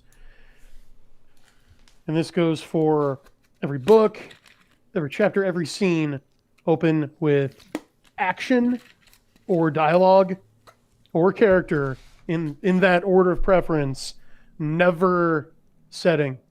This gets you around the classic canard of, it was a dark and stormy night. Yeah. Never do that. Yeah. I think that's actually one of Elmore Leonard's rules on writing, is never open a book with weather. It's like there's only so many ways, because unless you're someone who can describe rain in like 100 different ways, just don't even bother. Start with dialogue. Like most of the stories told with dialogue. Anyway, dialogue is really important. So yeah, I would say I'm not gonna make any rule that's like conflict has to be on the first page, but definitely you want it pretty early on. And by I don't even like to use the word conflict personally. I like to say plot goals, because that's just what you want to happen in the story, not who doesn't want it to happen necessarily, because there may not be an antagonist right away. It could be someone's like, I want to be the wrestling league champion. That's my story. I'm going to be a champion wrestler. Well, then you're not going to meet the antagonist till later on when it's like a very fierce opponent. So you really have to start with what the goal is. The goal is to be champion. What's going to stand in the way is going to be what's going to be part of the story. So yeah, I don't like to have the rules be too stiff, but it's definitely helpful to do that. Today on NewPub Gaming, we discuss wrestling scenarios and other subjects literary. All right, just a reminder, you can still get Krampus Christmas through like mid-January, I think. So here it is. It looks like this. It's really big. If you want a free collection that has one of Brian's stories in it, has anacyclosis. I think it's the first story. It's the Corona-chan anthology. So you can get it as the paperback. Obviously is not free. The paperback is like $8 or something. It's really cheap for how huge it is, which was the point. But you can get the ebook for free still. So you can get a free story from Brian and from me and from John Della Rose. Alexander Helene's in here. JD Cowan's in here. Is that 8.5 by 11? Yeah, it's 8.5 by 11. Both of these are 8.5 by 11. I went with this cut. You can still you can get even bigger with A4. A4 is like a little bit bigger. But Don't stir anything. A4 doesn't have the expanded distribution options through Amazon's print-on-demand service, which just means, like someone in some part of the world may not be able to get it locally, or you can't get it on Barnes & Noble. So it makes it a little harder to get. And I noticed this last year, people wanted that Christmas Spectacular book, but they lived in Australia, which meant they had to buy it from America, wait for it to ship, wait for it to sit for 6 weeks in customs for them to determine it wasn't drugs. And then it might finally show up at their house completely beat up and torn, Yeah. Whereas if you have the expanded distribution, and depending on what country you're in, it'll be just printed and mailed to you in your country, or if you're in the EU, within the EU. So there's not going to be customs issues. There's the auto allegory thing. What a funny ad. Create your own 3D universe. I just look at my own ads. Get tips to grow your online business. These are ads for me on my own thing. Starfire. Anyway, so you can get that. All right, I wasn't showing that to you guys. These are funny.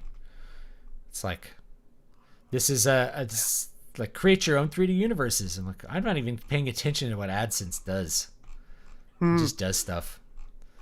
Well, I am paying attention to you because on your advice, I used the 8.5 by 11 cut for my Comet Frame Tech Guide I just published. Oh, cool. Yeah, it looks pretty slick. Yeah, what a cool idea. And what's cool about the 8.5 by 11, just so people know, when you're doing print on demand, most of the time it's by the page, and it'll be the same page price regardless of how physically large you make the page. So it's cheaper to make it bigger. There's a minimum price per book. So once you get past, say, I think this collection here, which is actually looks pretty thin. There's actually 240,000 words or something in it.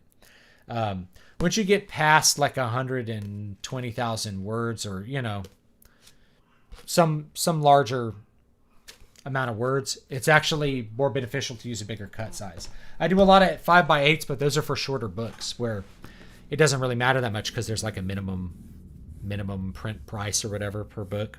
So the margin's not that much better on a 5x8.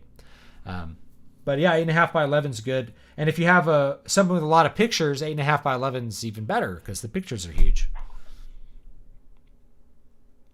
And that's cool. I like big pictures. I think that's when it has has the maps in it. The maps in it are big. I haven't looked at them. They're probably pretty cool looking. Let's find some of the books that are in here. In the back, they are. See what the maps look like. Up. All right. Here's a map. Got a big map here. Cartography time. Mm-hmm. So I have one of my maps behind me too, by the little anime icon. Some people get very upset about that little anime icon in the back. I don't know why. I bet. There's the ortho bros, the internet ortho bros that are the icon must look orthodox or it's blasphemous or something. It's I think that's a bunch of nonsense, but okay. It's actually based. Pelagian. Nice. I mean, that icon's No, based. tell us about the icon. It was something I think I saw it on Twitter, and I tracked down the artist and bought a print from him. He's a Catholic artist, and he's like, he goes, I wanted to make some version of Our Lady of Perpetual Help, so that's what it's based on. Is Our Lady of Perpetual Help, which is originally an Eastern icon, although I don't know if we would call it Orthodox, because I don't remember how old it is, but it's actually at the Vatican. You can go. It's a famous icon at the Vatican that you can go see. And so I bought a print from it and I hung it up just to see what people would think. And everybody, like, I get comments all the time about how much people like it. They're like, where do I get one? I want one for my wall. And, I'm like, is an icon bad if it makes people want to buy the icon and makes them think of, that's the point of an icon. The point of the icon's supposed to be to remind you of the person being venerated by the icon. So if it makes you think of baby Jesus and Virgin Mary, it's kind of what an icon's supposed to do, And I just like it aesthetically. So I'm personally, an icon is a window between heaven and earth through which we are actually looking upon the icon's subjects in glory. Well, that's a very deep way of putting it. I will say the artist who did this one is Catholic. So if people it's not like a mockery or something like that. And I don't think it is either. I think it's very attractive. So. Yeah, I agree. It's lovely. You've got a lovely birthing woman and a child who hasn't decided his gender yet, right? No, I don't think so. But yeah, that was the one that got me today, was the birthing woman thing. I don't know. What's your perspective as a writer on Newspeak, this Newspeak? Well, I really don't have a writer perspective because it's not writing. It is not a combination of symbols and sounds used to transmit information and cultivate understanding. It's ritual count. What it is like a ritual like canto. Yeah, it's liturgical language of the death cult that they use to identify other cultists in good standing. That's all it's for. And I think conservatives waste a lot of time, honestly, pointing out, well, that's hypocritical. Right? Well, they know, guys, it's not the point. Like, you're not supposed to understand it, and it's supposed to make you be befuddled and a little uncomfortable. It's their secret handshake. Yeah. It's their code. Yeah, it's signaling to an in-group. And it's not, my point was, it's not a language. Right. It's like you're not speaking English. Right. If you wanted to speak English, you would use the words that everybody knows their meaning for in English. Right? Or any other language. The woke dialect of Danish will probably have its own dumb things where it's like, this makes no sense in the Danish language or Norwegian or whatever language you happen to be speaking. Swahili. There's probably no woke Swahili, let's be honest. Yeah, there doesn't have to be. Right. Yeah. In Sweden, single highly educated single women in their 30s actually make more than their male peers, but that fact still didn't stop the feminists from insisting women get underpaid. And then other economists have made this point, let's go back to this other subject, is that if you say we must pay men and women the same, you're going to get people that will then only choose to hire men because there's no practical downside to, if women get paid less than men and have the same productivity, you would hire all women. If you have to pay them the same, then you're going to hire whoever is the most productive possible member. It's the same thing if you are, same thing with things like minimum wage and things like that. It just prices certain people out of the market. Where you might choose somebody who doesn't have as much experience, they're not as productive, but you don't have to pay them as much, and then that person will gain experience. That people lose those rungs at the ladder. So, I meant to bring this up earlier. Aside from marriage, actually, even more than marriage, do you know what the single greatest and most accurate determinant of whether someone's wealthy is? What? Home ownership. Yeah. Number one. Heard that one too. And I looked into it. Yeah, I looked into it and I thought, that, well, is this one of those wet streets cause rain things? Right? Mm-hmm. You know what I'm saying? And yeah. No, it does seem to have a causal relationship. Well, I could see that because if you own a home, let's say you own it with a mortgage, well, you have to engage in a bunch of behaviors that are going to facilitate you to consistently pay down the debt, which is going to be earning income.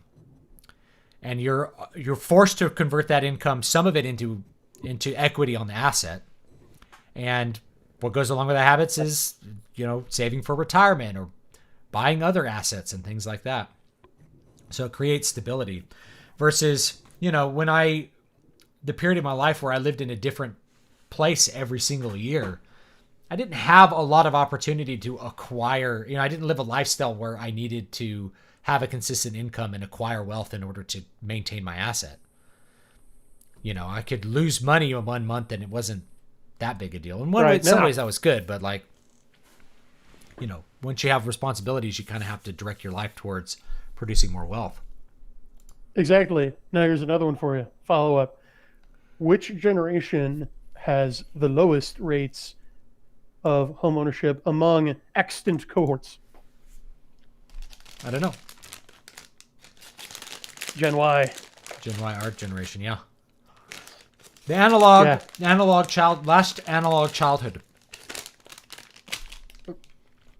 Last generation to have a childhood free of the internet. Weird to think about that. Yeah. Good choice of words.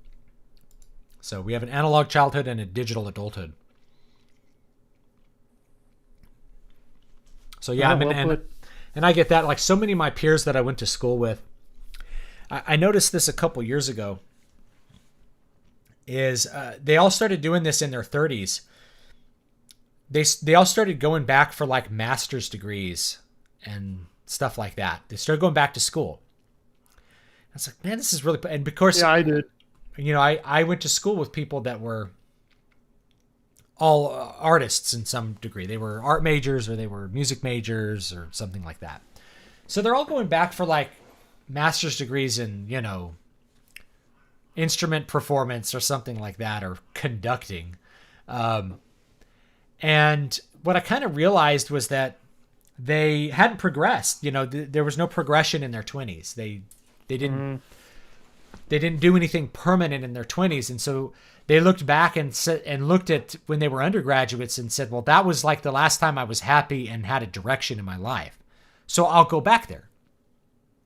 I'll go back and get a master's degree, and that'll put me back on the right track. Of course, it's just doubling down because you take out more debt, do all those sorts of things that you probably shouldn't have done the first go around, rather than going back and getting a master's degree in accounting or something like a trade skill.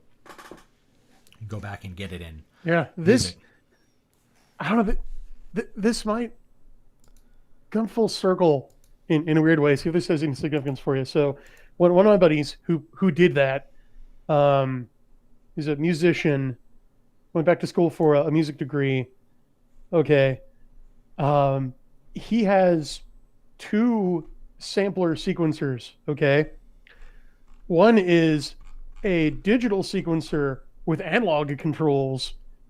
The other is an analog sequencer with digital controls. And it just ended up like that. I don't know. Yeah, I always thought it meant something. Yeah, we used to. Okay. This was funny, is because we wanted to control. We wanted analog sounds because they're better, or they're different, or you just can't really replicate them. But we wanted to program them with MIDI, so you had MIDI controllers that would then control analog synthesizers. That was a thing. It was kind of a weird thing where I'd have the computer controlling an analog synthesizer just to get the analog sounds rather than playing, physically playing in the analog synth sounds. We used to do stuff like that. So yeah, that was just something I noticed with my generation is like a lot of them were coming back in their 30s to try to fix what once went wrong without really realizing, they were led astray the first time and they didn't really think further than that. Nope. Like, oh, well, maybe if I have the master's degree, I'll be able to get work. It's like, nope, there's just no work to be had, my friend. Not in the world of, I don't know, saxophone performance. There's no gigs for saxophone players. I mean, there's some, but you don't have them, obviously.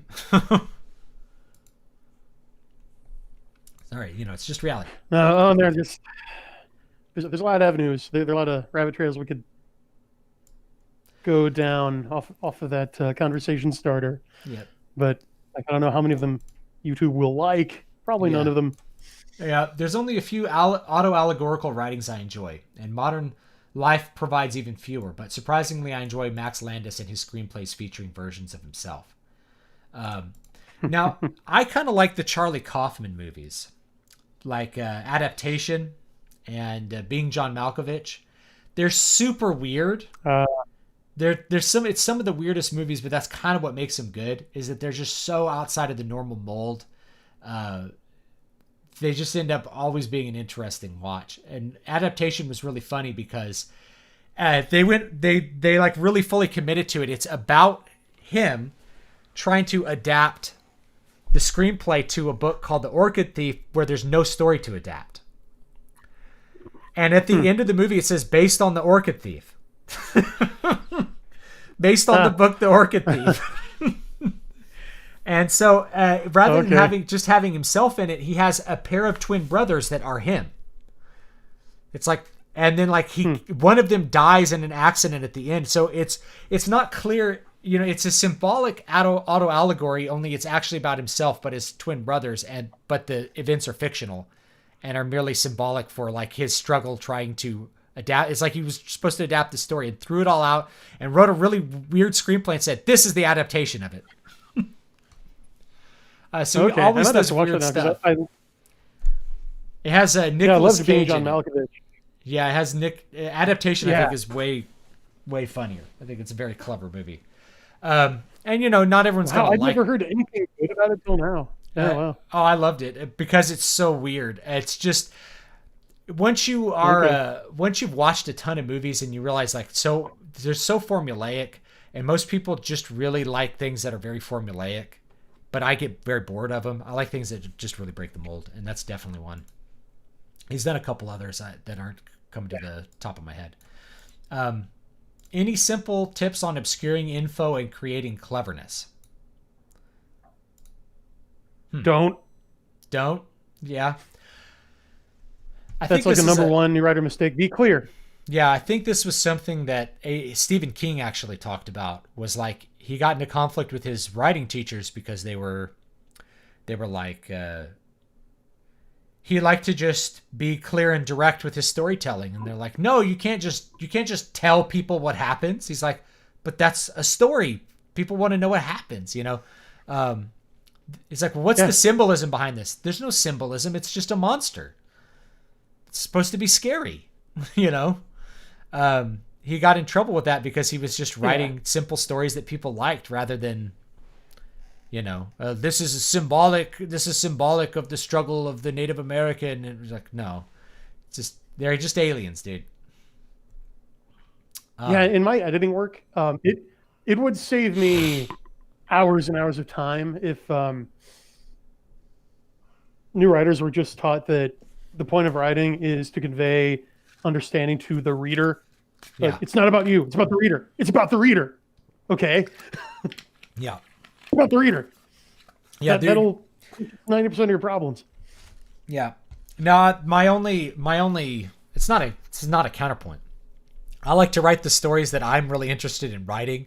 So this is mostly like, versus quote, writing to market, like looking at some marketing metric and deciding I'm going to write a book for some genre. I just write the books that I'm really passionate about writing. That doesn't mean I'm just writing it for myself. Otherwise, there's no point in writing it, right? Why use language when you can just imagine it and then get on with your day? Yeah, write it down so other people exactly. can enjoy the story.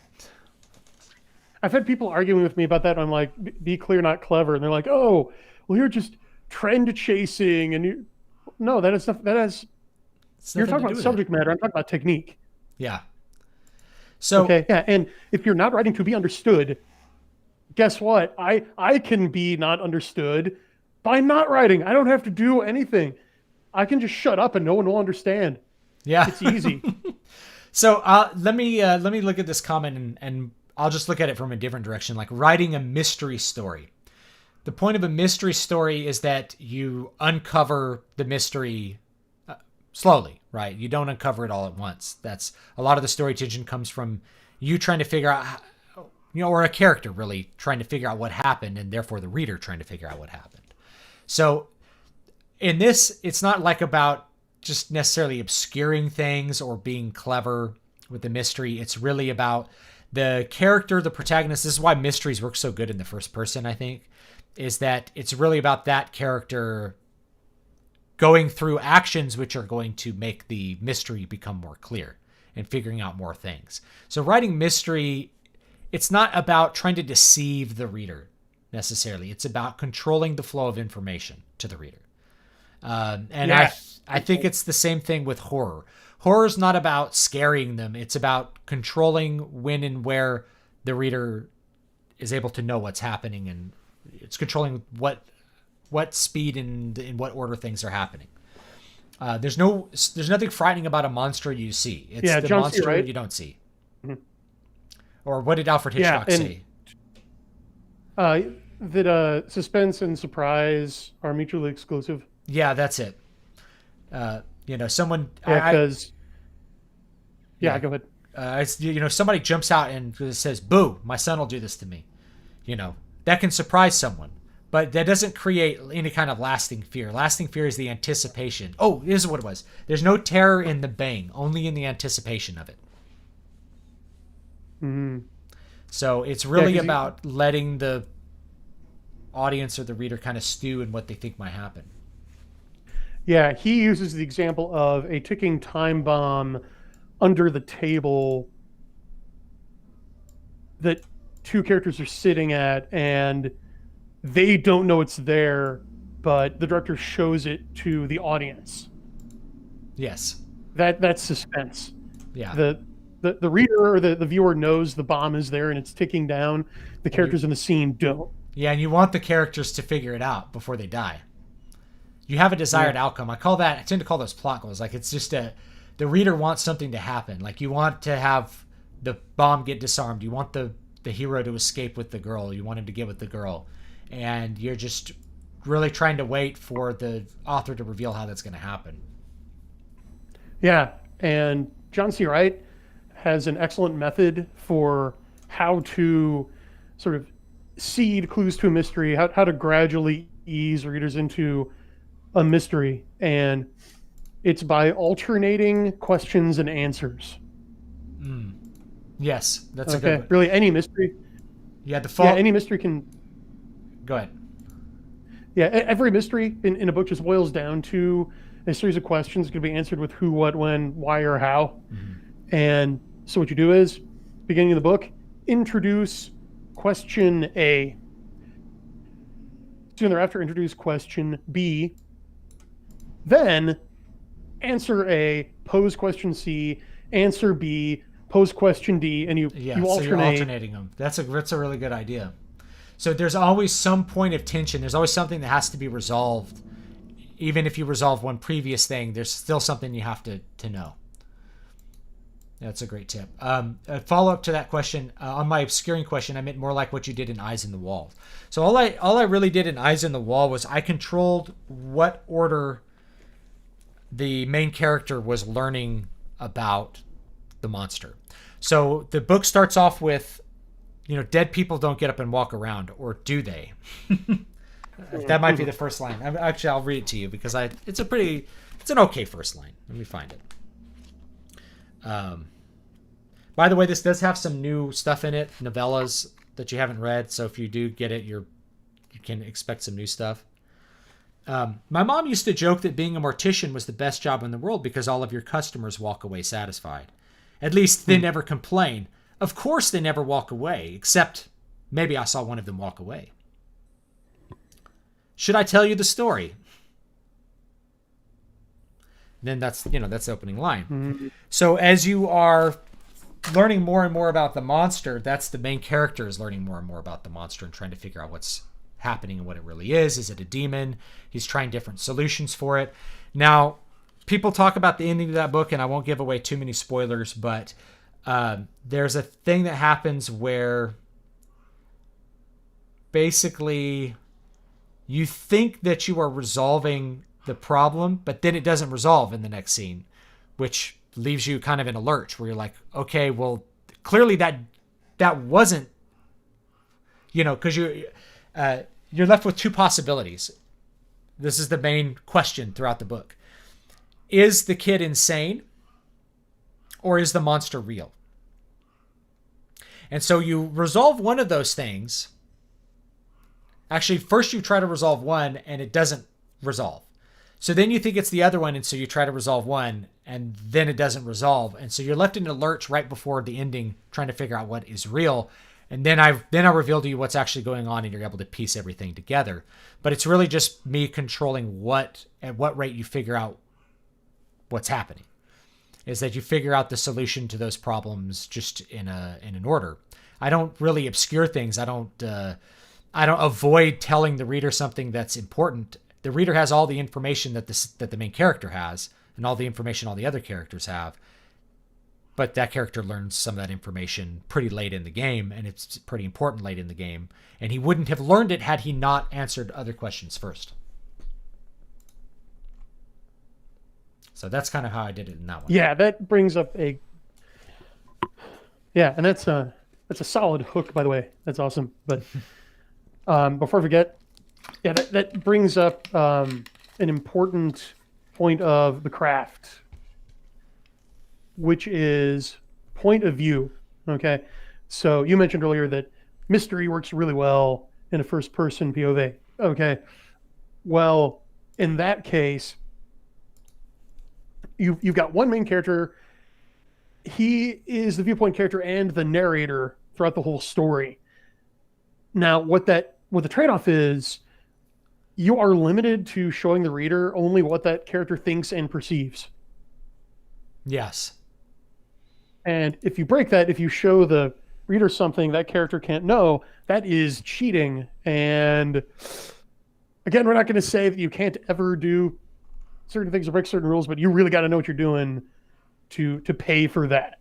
Yeah. So yeah, it can be done, but you really got to know your stuff. So that is one way you can keep things from readers, is if you use first person or like third person close, as well. Just have things happen out of the POV character's perception or knowledge.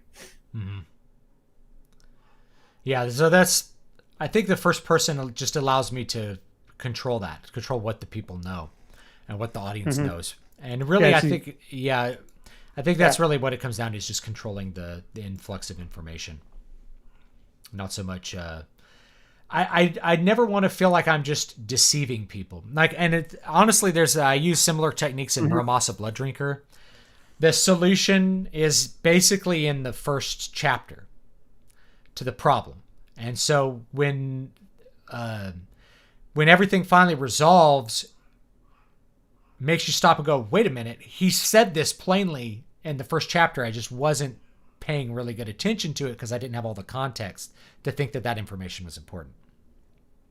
So it's all there, it's actually a pretty straightforward story, but the solution is a surprise simply because the details, you didn't have all the context to know they were important. It's kind of like, we were talking about M. Night Shyamalan on Twitter. One of the reasons that like The Sixth Sense worked so well is that all the information that you needed to know that he was dead the whole time, spoilers, he's a ghost, are there, but you don't contextualize them till you get to the end, and the director reminds you, oh yeah, you remember all these things. He has been dead the whole time. I haven't broken the rules. And there's like a little, I don't know what to call it. You kind of see some flashbacks of those scenes that basically reminds you that, yeah, I haven't showed him interacting with anyone alive except for this boy. And then you start and think, like, I didn't understand the context of that. I was assuming he was alive. I didn't realize that he was doing that. That's kind of difficult to pull off. But it can be pulled off. You just, you don't want to do things that are like actively deceptive, I guess. Yeah, you really don't want to cheat, which is mainly failing to foreshadow things at all. And by things, I should specify important plot points. And yeah, you don't want to just have a character like black out. Like, okay, you really can't withhold something that the POV character knows from the reader. Yes. The reader should know everything the POV character knows, but one way you can kind of fudge this is if there's a good reason why the POV character wouldn't be thinking about that particular detail at the time, like, because if you can distract the POV character, you can also distract the reader. You can do a squirrel moment, right? Squirrel! Yeah. So there are ways. But by and large, you're right. So I just rewatched The Village. Yeah. And Shyamalan comes really close to just cheating at one point. Now, he's able to pay for it. And so he, like in my authorial opinion, just barely squeaks into home. Just barely safe. But heck, the script of that one got leaked, so I don't think I'm really spoiling too much, where it turns out, okay, spoiler alert for The Village, the monsters aren't real. They're a ruse the town elders are using to keep the younger generations of villagers from going into the woods. Yeah. And potentially getting discovered by the outside world. Okay. So there's a scene where Ivy's father takes her to the shed where they keep the monster costumes and shows her that it's all fraud. But what he does is he in the movie, so you see the girl and her father go to the shed, and then it flashes forward a bit to her leaving the village, so you don't immediately know what she saw. I'm like, oh, that's right.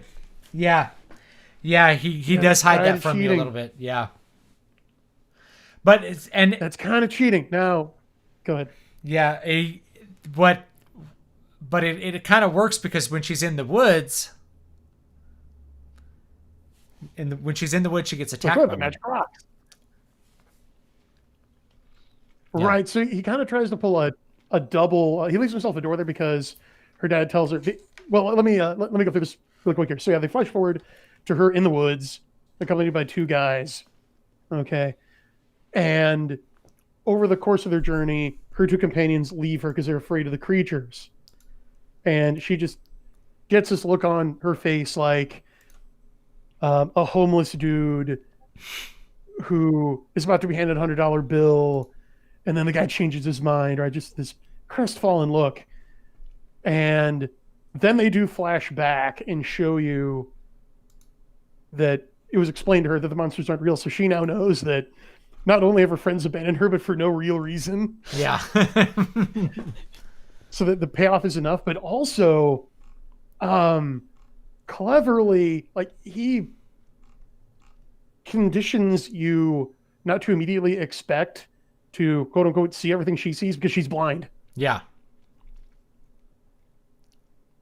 Yeah, that's an interesting thing. I'll probably release it in 2021 now, but I have a blind character in one of my upcoming books, which as a writer is very fun to write for in like third person personal, because I think basically you have to rely on other sensory data to tell your story. You have to tell the story without having a bunch of really strong visual descriptions, which is what a lot of people lean on. They're like, he did this and did that, and he looked like this, and he grimaced this way. Rather, you have to communicate the inflection of the voice and what that character is, how she's actually interpreting her reality, which is different than ours because she's missing the visual information. And so how she navigates a tense situation is going to be different than someone else. And how she thinks about what she's doing is going to be different than someone else. So I do like that. But what I also liked about the village was after they do that, then she gets attacked by a creature. And there's this moment where you start to doubt the revelations you just had, where you're like, well, maybe they are real because of that monster attacking her. You're like, maybe I and they missed set something. that up as well. Yeah, and then Yeah, they set up because her dad says, "Oh well, I got the idea for the creatures because there have been long-standing legends of creatures in these woods." yeah. And so then you're like, well, maybe they were real all along. Maybe that's the twist. And then Adrian Brody's character ends up falling into the pit, and then you can see that it was him, that he was trying to scare her or something like that. And there's this weird, it's a very weird emotional moment. All this stuff this movie's been out forever. So my general rule is if it's an old movie, don't be too upset about spoilers, especially when I'm talking about like the particulars of how it's executed. There's this moment where you really feel a significant pathos for Brody's character because of the way that it's all worked out for him.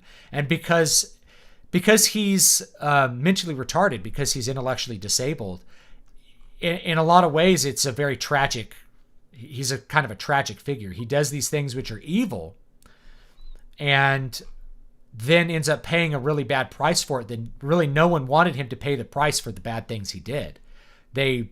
Because they understand he's not of the same capacity to like make reasoned judgments about what he's doing. And I think that also was like the moment where the message of the movie really hammered home, which is that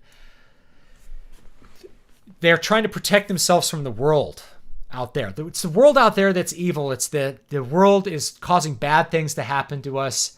So we will create our utopia apart from the world. And that utopia is disturbed not by somebody who has some sort of evil genius machinations, but somebody who is who's intellectually disabled. And that's because the sinful nature is not separable from the person.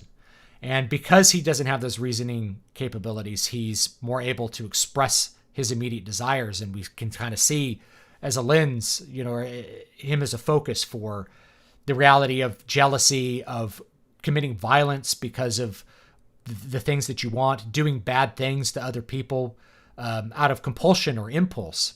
And when he finally pays the price and dies because of it, it's actually a very sad moment. There's a very strong feeling of pathos in it. Even though he is the driver, he's in a lot of ways the antagonist. And I think that made a lot of critics at the time, they couldn't criticize it. They called it bad without saying why. Or they said it was just, they used a bunch of words that just kind of tiptoed around pointing out any kind of deficiency. And I think it was that Adrian Brody's character made them very uncomfortable. There's a therapeutic, I call it the therapeutic worldview. Yeah, the therapeutic worldview is like people are bad. People are not really bad. People are bad because of bad things happening to them. And there's a belief in Forrest Gumps that kids who are intellectually disabled are good by nature, or that I should say the belief that humans are good by nature and are somehow corrupted. This is a person who is not corrupted. Mm-hmm. He wasn't good by nature because people are not good by nature. We have good and bad in us. The evil, the sinful nature is part of our being. And so having a character that doesn't have those inhibitions really, I don't know, it's a great focus for that message. And I think it made a lot of people uncomfortable. Yeah, it did. Like Roger Ebert, who put it on his top 10 most hated movies list. But if you read his review of it, there's nothing cogent in it. Yeah, like you said, it's just all emoting and it's all just name calling. And it's saying, oh, well, the twist is asinine. It doesn't work. Well, here's the thing though. I just watched this like 2 days ago and I paid really close attention. And I think Shyamalan may have played all of his critics all along. Because I stipulate the monsters are real. Here is my reasoning. Okay? Because first of all, the script for The Village leaked like 6 months before the movie came out. So like the original twist was all over the internet before the movie came out, and it did lead to rewrites, but we don't know exactly what those rewrites were. We do know that one of them had to do with like the old like Native American looking painting on the rock. Remember that? Yes. like the resting rock where they like Ivy and Noah race to it, and Joaquin Phoenix is there and shows him the drawing. Okay, the monster in the drawing looks totally different from the fake monsters, and in fact is the opposite color, because red is the bad color, yellow is the safe color. Mm-hmm. The monster on the rock is yellow, and it looks more like a bipedal lion or something, rather than like a porcupine boar bear thing, like the man bear pig. Then in the scene where Joaquin Phoenix is the first one to like venture into the forest, and he finds a patch of the berries that Noah gives to Ivy, which are red, and here's a rustling, and something really quickly darts behind a tree that had been watching him. Like, I slowed it down. It looks nothing like the creature costumes. And then finally, in the scene where the pit where Noah dies is introduced, something is watching Ivy that whole time. So if it was him, why did he fall into it? So I think there really were creatures in it. I think he changed the script. That's And it's interesting. just his own little secret that there really were creatures in the movie. Like, there were fake ones, but then there were real ones. Yeah, and see, that was that moment where, like, when the creature's attacking her, it's like, maybe they were real all along. Like, there's so many different questions, and you're always... I mean, I think that's one of the things that made the movie so good, is I was constantly thinking about the details. And at that point, he had... I'm trying to remember how many movies he came out with before this that had those twist endings. I don't remember if Unbreakable came out before. I think Unbreakable... Yeah. So he had like 3 or 4 movies under his belt that had these twist endings. So the audience was coming in going like, how's he going to surprise me? What's going to happen this time? Yeah. And he did surprise me. And man, his first 4 movies were so based and red-pilled. Like, if you go back and watch it now, they would never let him make them. And in fact, they don't, because he just did the second sequel to Unbreakable, and it's a pale imitation. Yeah, I read your article on it, and that's unfortunate. I don't know what happened to him. I think if you spend too much time, he got the talk. Yeah, I think if you spend too much time in LA, I think it actually makes you insane. This is my hypothesis, and I've seen data that could lead to this, because people in urban areas are more likely to seek mental health services. And that could just be a cart before the horse kind of thing. Like, of course they are, because they're culturally more likely to do it, or they're physically closer to them. I think cities make us crazy. And I think the denser the city, the more crazy it makes you. I don't think you're meant to be that closed in with other people. I think you're meant to have more space physically. And then you're locked in with a bunch of people that you have nothing in common with. It's like iron and clay, nothing mixes, and you're just completely without any kind of base to firm up your ground and be sane with. It's like, I think cities make you crazy, and I think Hollywood in particular, having known some Hollywood types and Hollywood movie production people, it's like watching a slideshow of them going crazy over time, like including one that I knew that became like trans, was like a normal funny guy, and then like basically slowly got convinced that he was really a woman. I think there's something in Hollywood that just makes people crazy. I don't think you can stay there long enough and and unless you are just extremely firm in your worldview, in which case they're probably going to excommunicate you.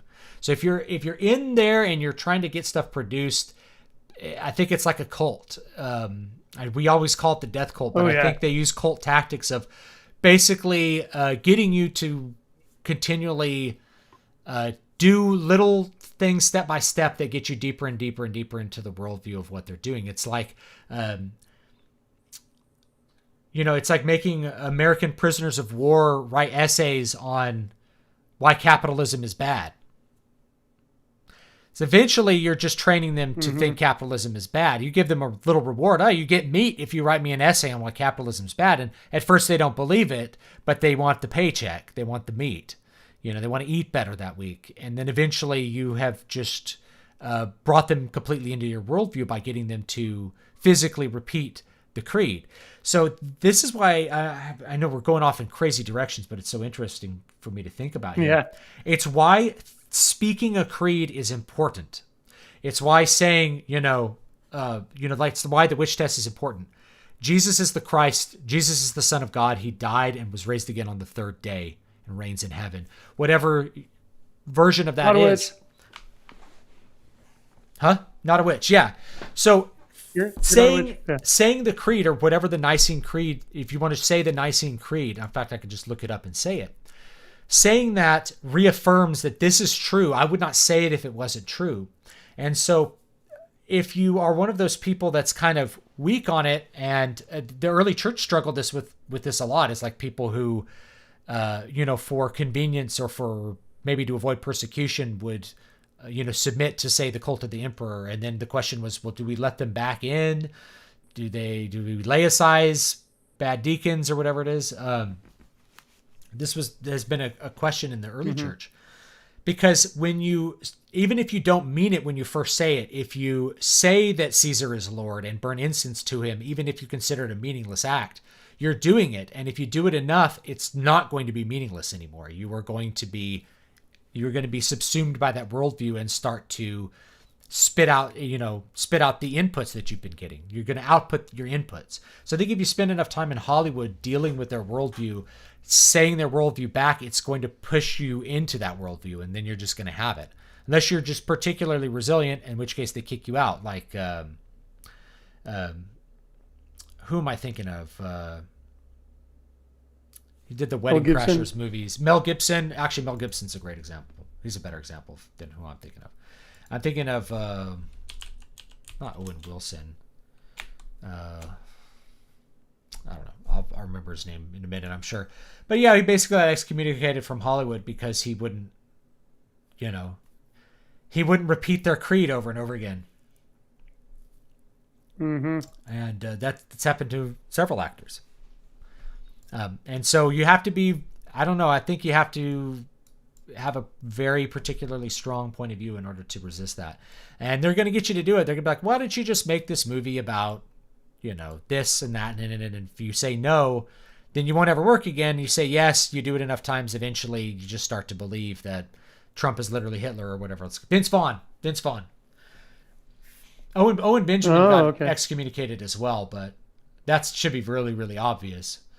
Big Bear got excommunicated because he'll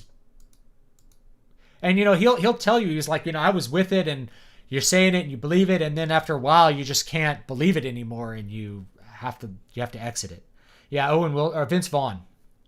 Vince Vaughn basically got excommunicated from Hollywood because he's not insane, and you have to be insane to stay there. So I think maybe Shyamalan just spent too much time there and went crazy. I think Clint Eastwood doesn't live in Hollywood though. Clint Eastwood lives in other places in California. He doesn't live in Hollywood. He works outside the system. Same thing with George Lucas. George Lucas worked outside the system. Here's why. If you look at Glass, at the third movie in the East Rail 177 trilogy, the way that, the way that Overseer story arc concluded,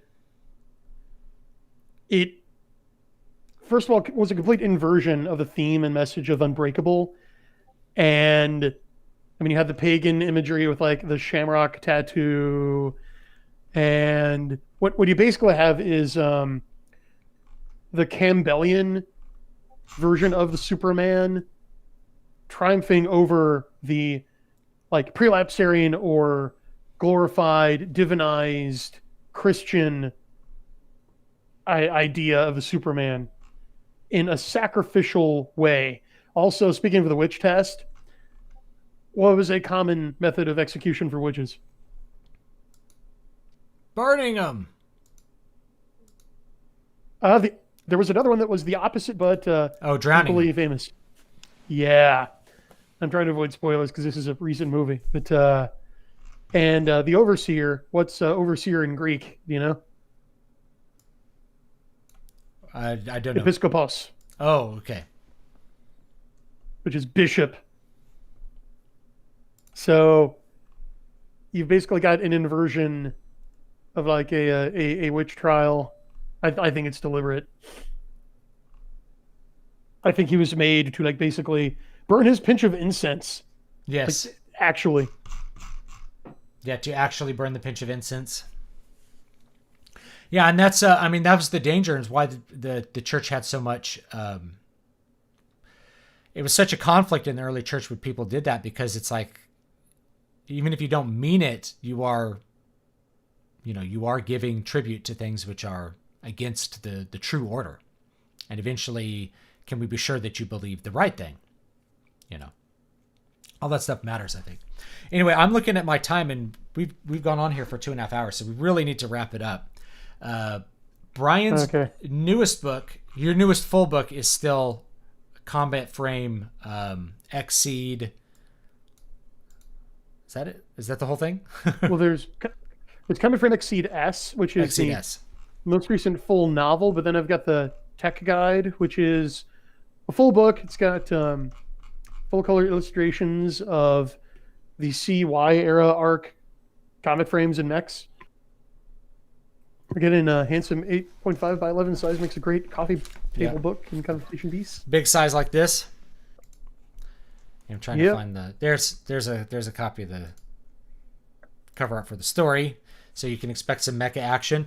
You can also read one of Brian's stories in the Corona Chan anthology. Just search Corona Chan Spreading the Love on Amazon. You'll find it. It's a free anthology if you get the ebook version. It's like $8 for the paperback. I don't make any royalties on this, by the way. It's a zero royalty book, so you're not enriching me. It's literally made to be as cheap as possible.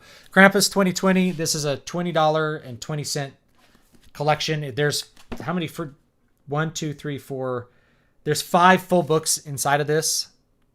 So you can get 5 of my books, plus some brand new novellas, 2 brand new novellas, and a bunch of short stories that are in it, including the Gen Y Chronicles stuff, which I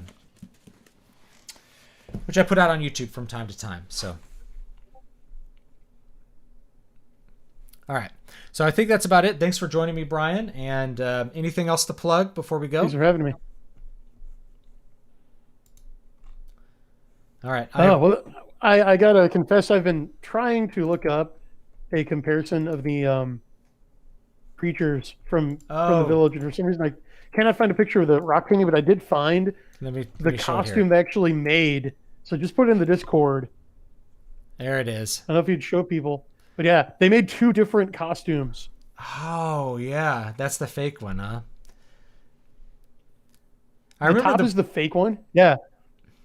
Yeah, I remember the and then this is the one that they ended up using as their monster costume. It's like made out of skulls and stuff, I think, and had I thought it had like quills and stuff on the back, but it was pretty good. Well, no. No, the top one is the one they used. The top one was the one they used. And the one bottom that's like made of skulls and skins and stuff. Yeah. That's the no, I think that's the real one. Oh, okay. I think that's the real one. Because that's what the rock painting that may actually predate the village and that he based the idea on. That's what it more depicts. resembled. And I think that's what you see for just a second when Joaquin Phoenix is in the berry patch. That's pretty cool. That second one, because it's more furry. Like there's like something that looks more like that darts behind the tree. But I don't know, it's just a theory. All right, that's interesting. All right, guys, thanks so much for joining me on this Saturday. I will hopefully have some more content coming for you guys. I do appreciate it. Hope you guys have a good day, and I will I'll see you guys next time. And thanks for joining me, Brian. Thanks for having me.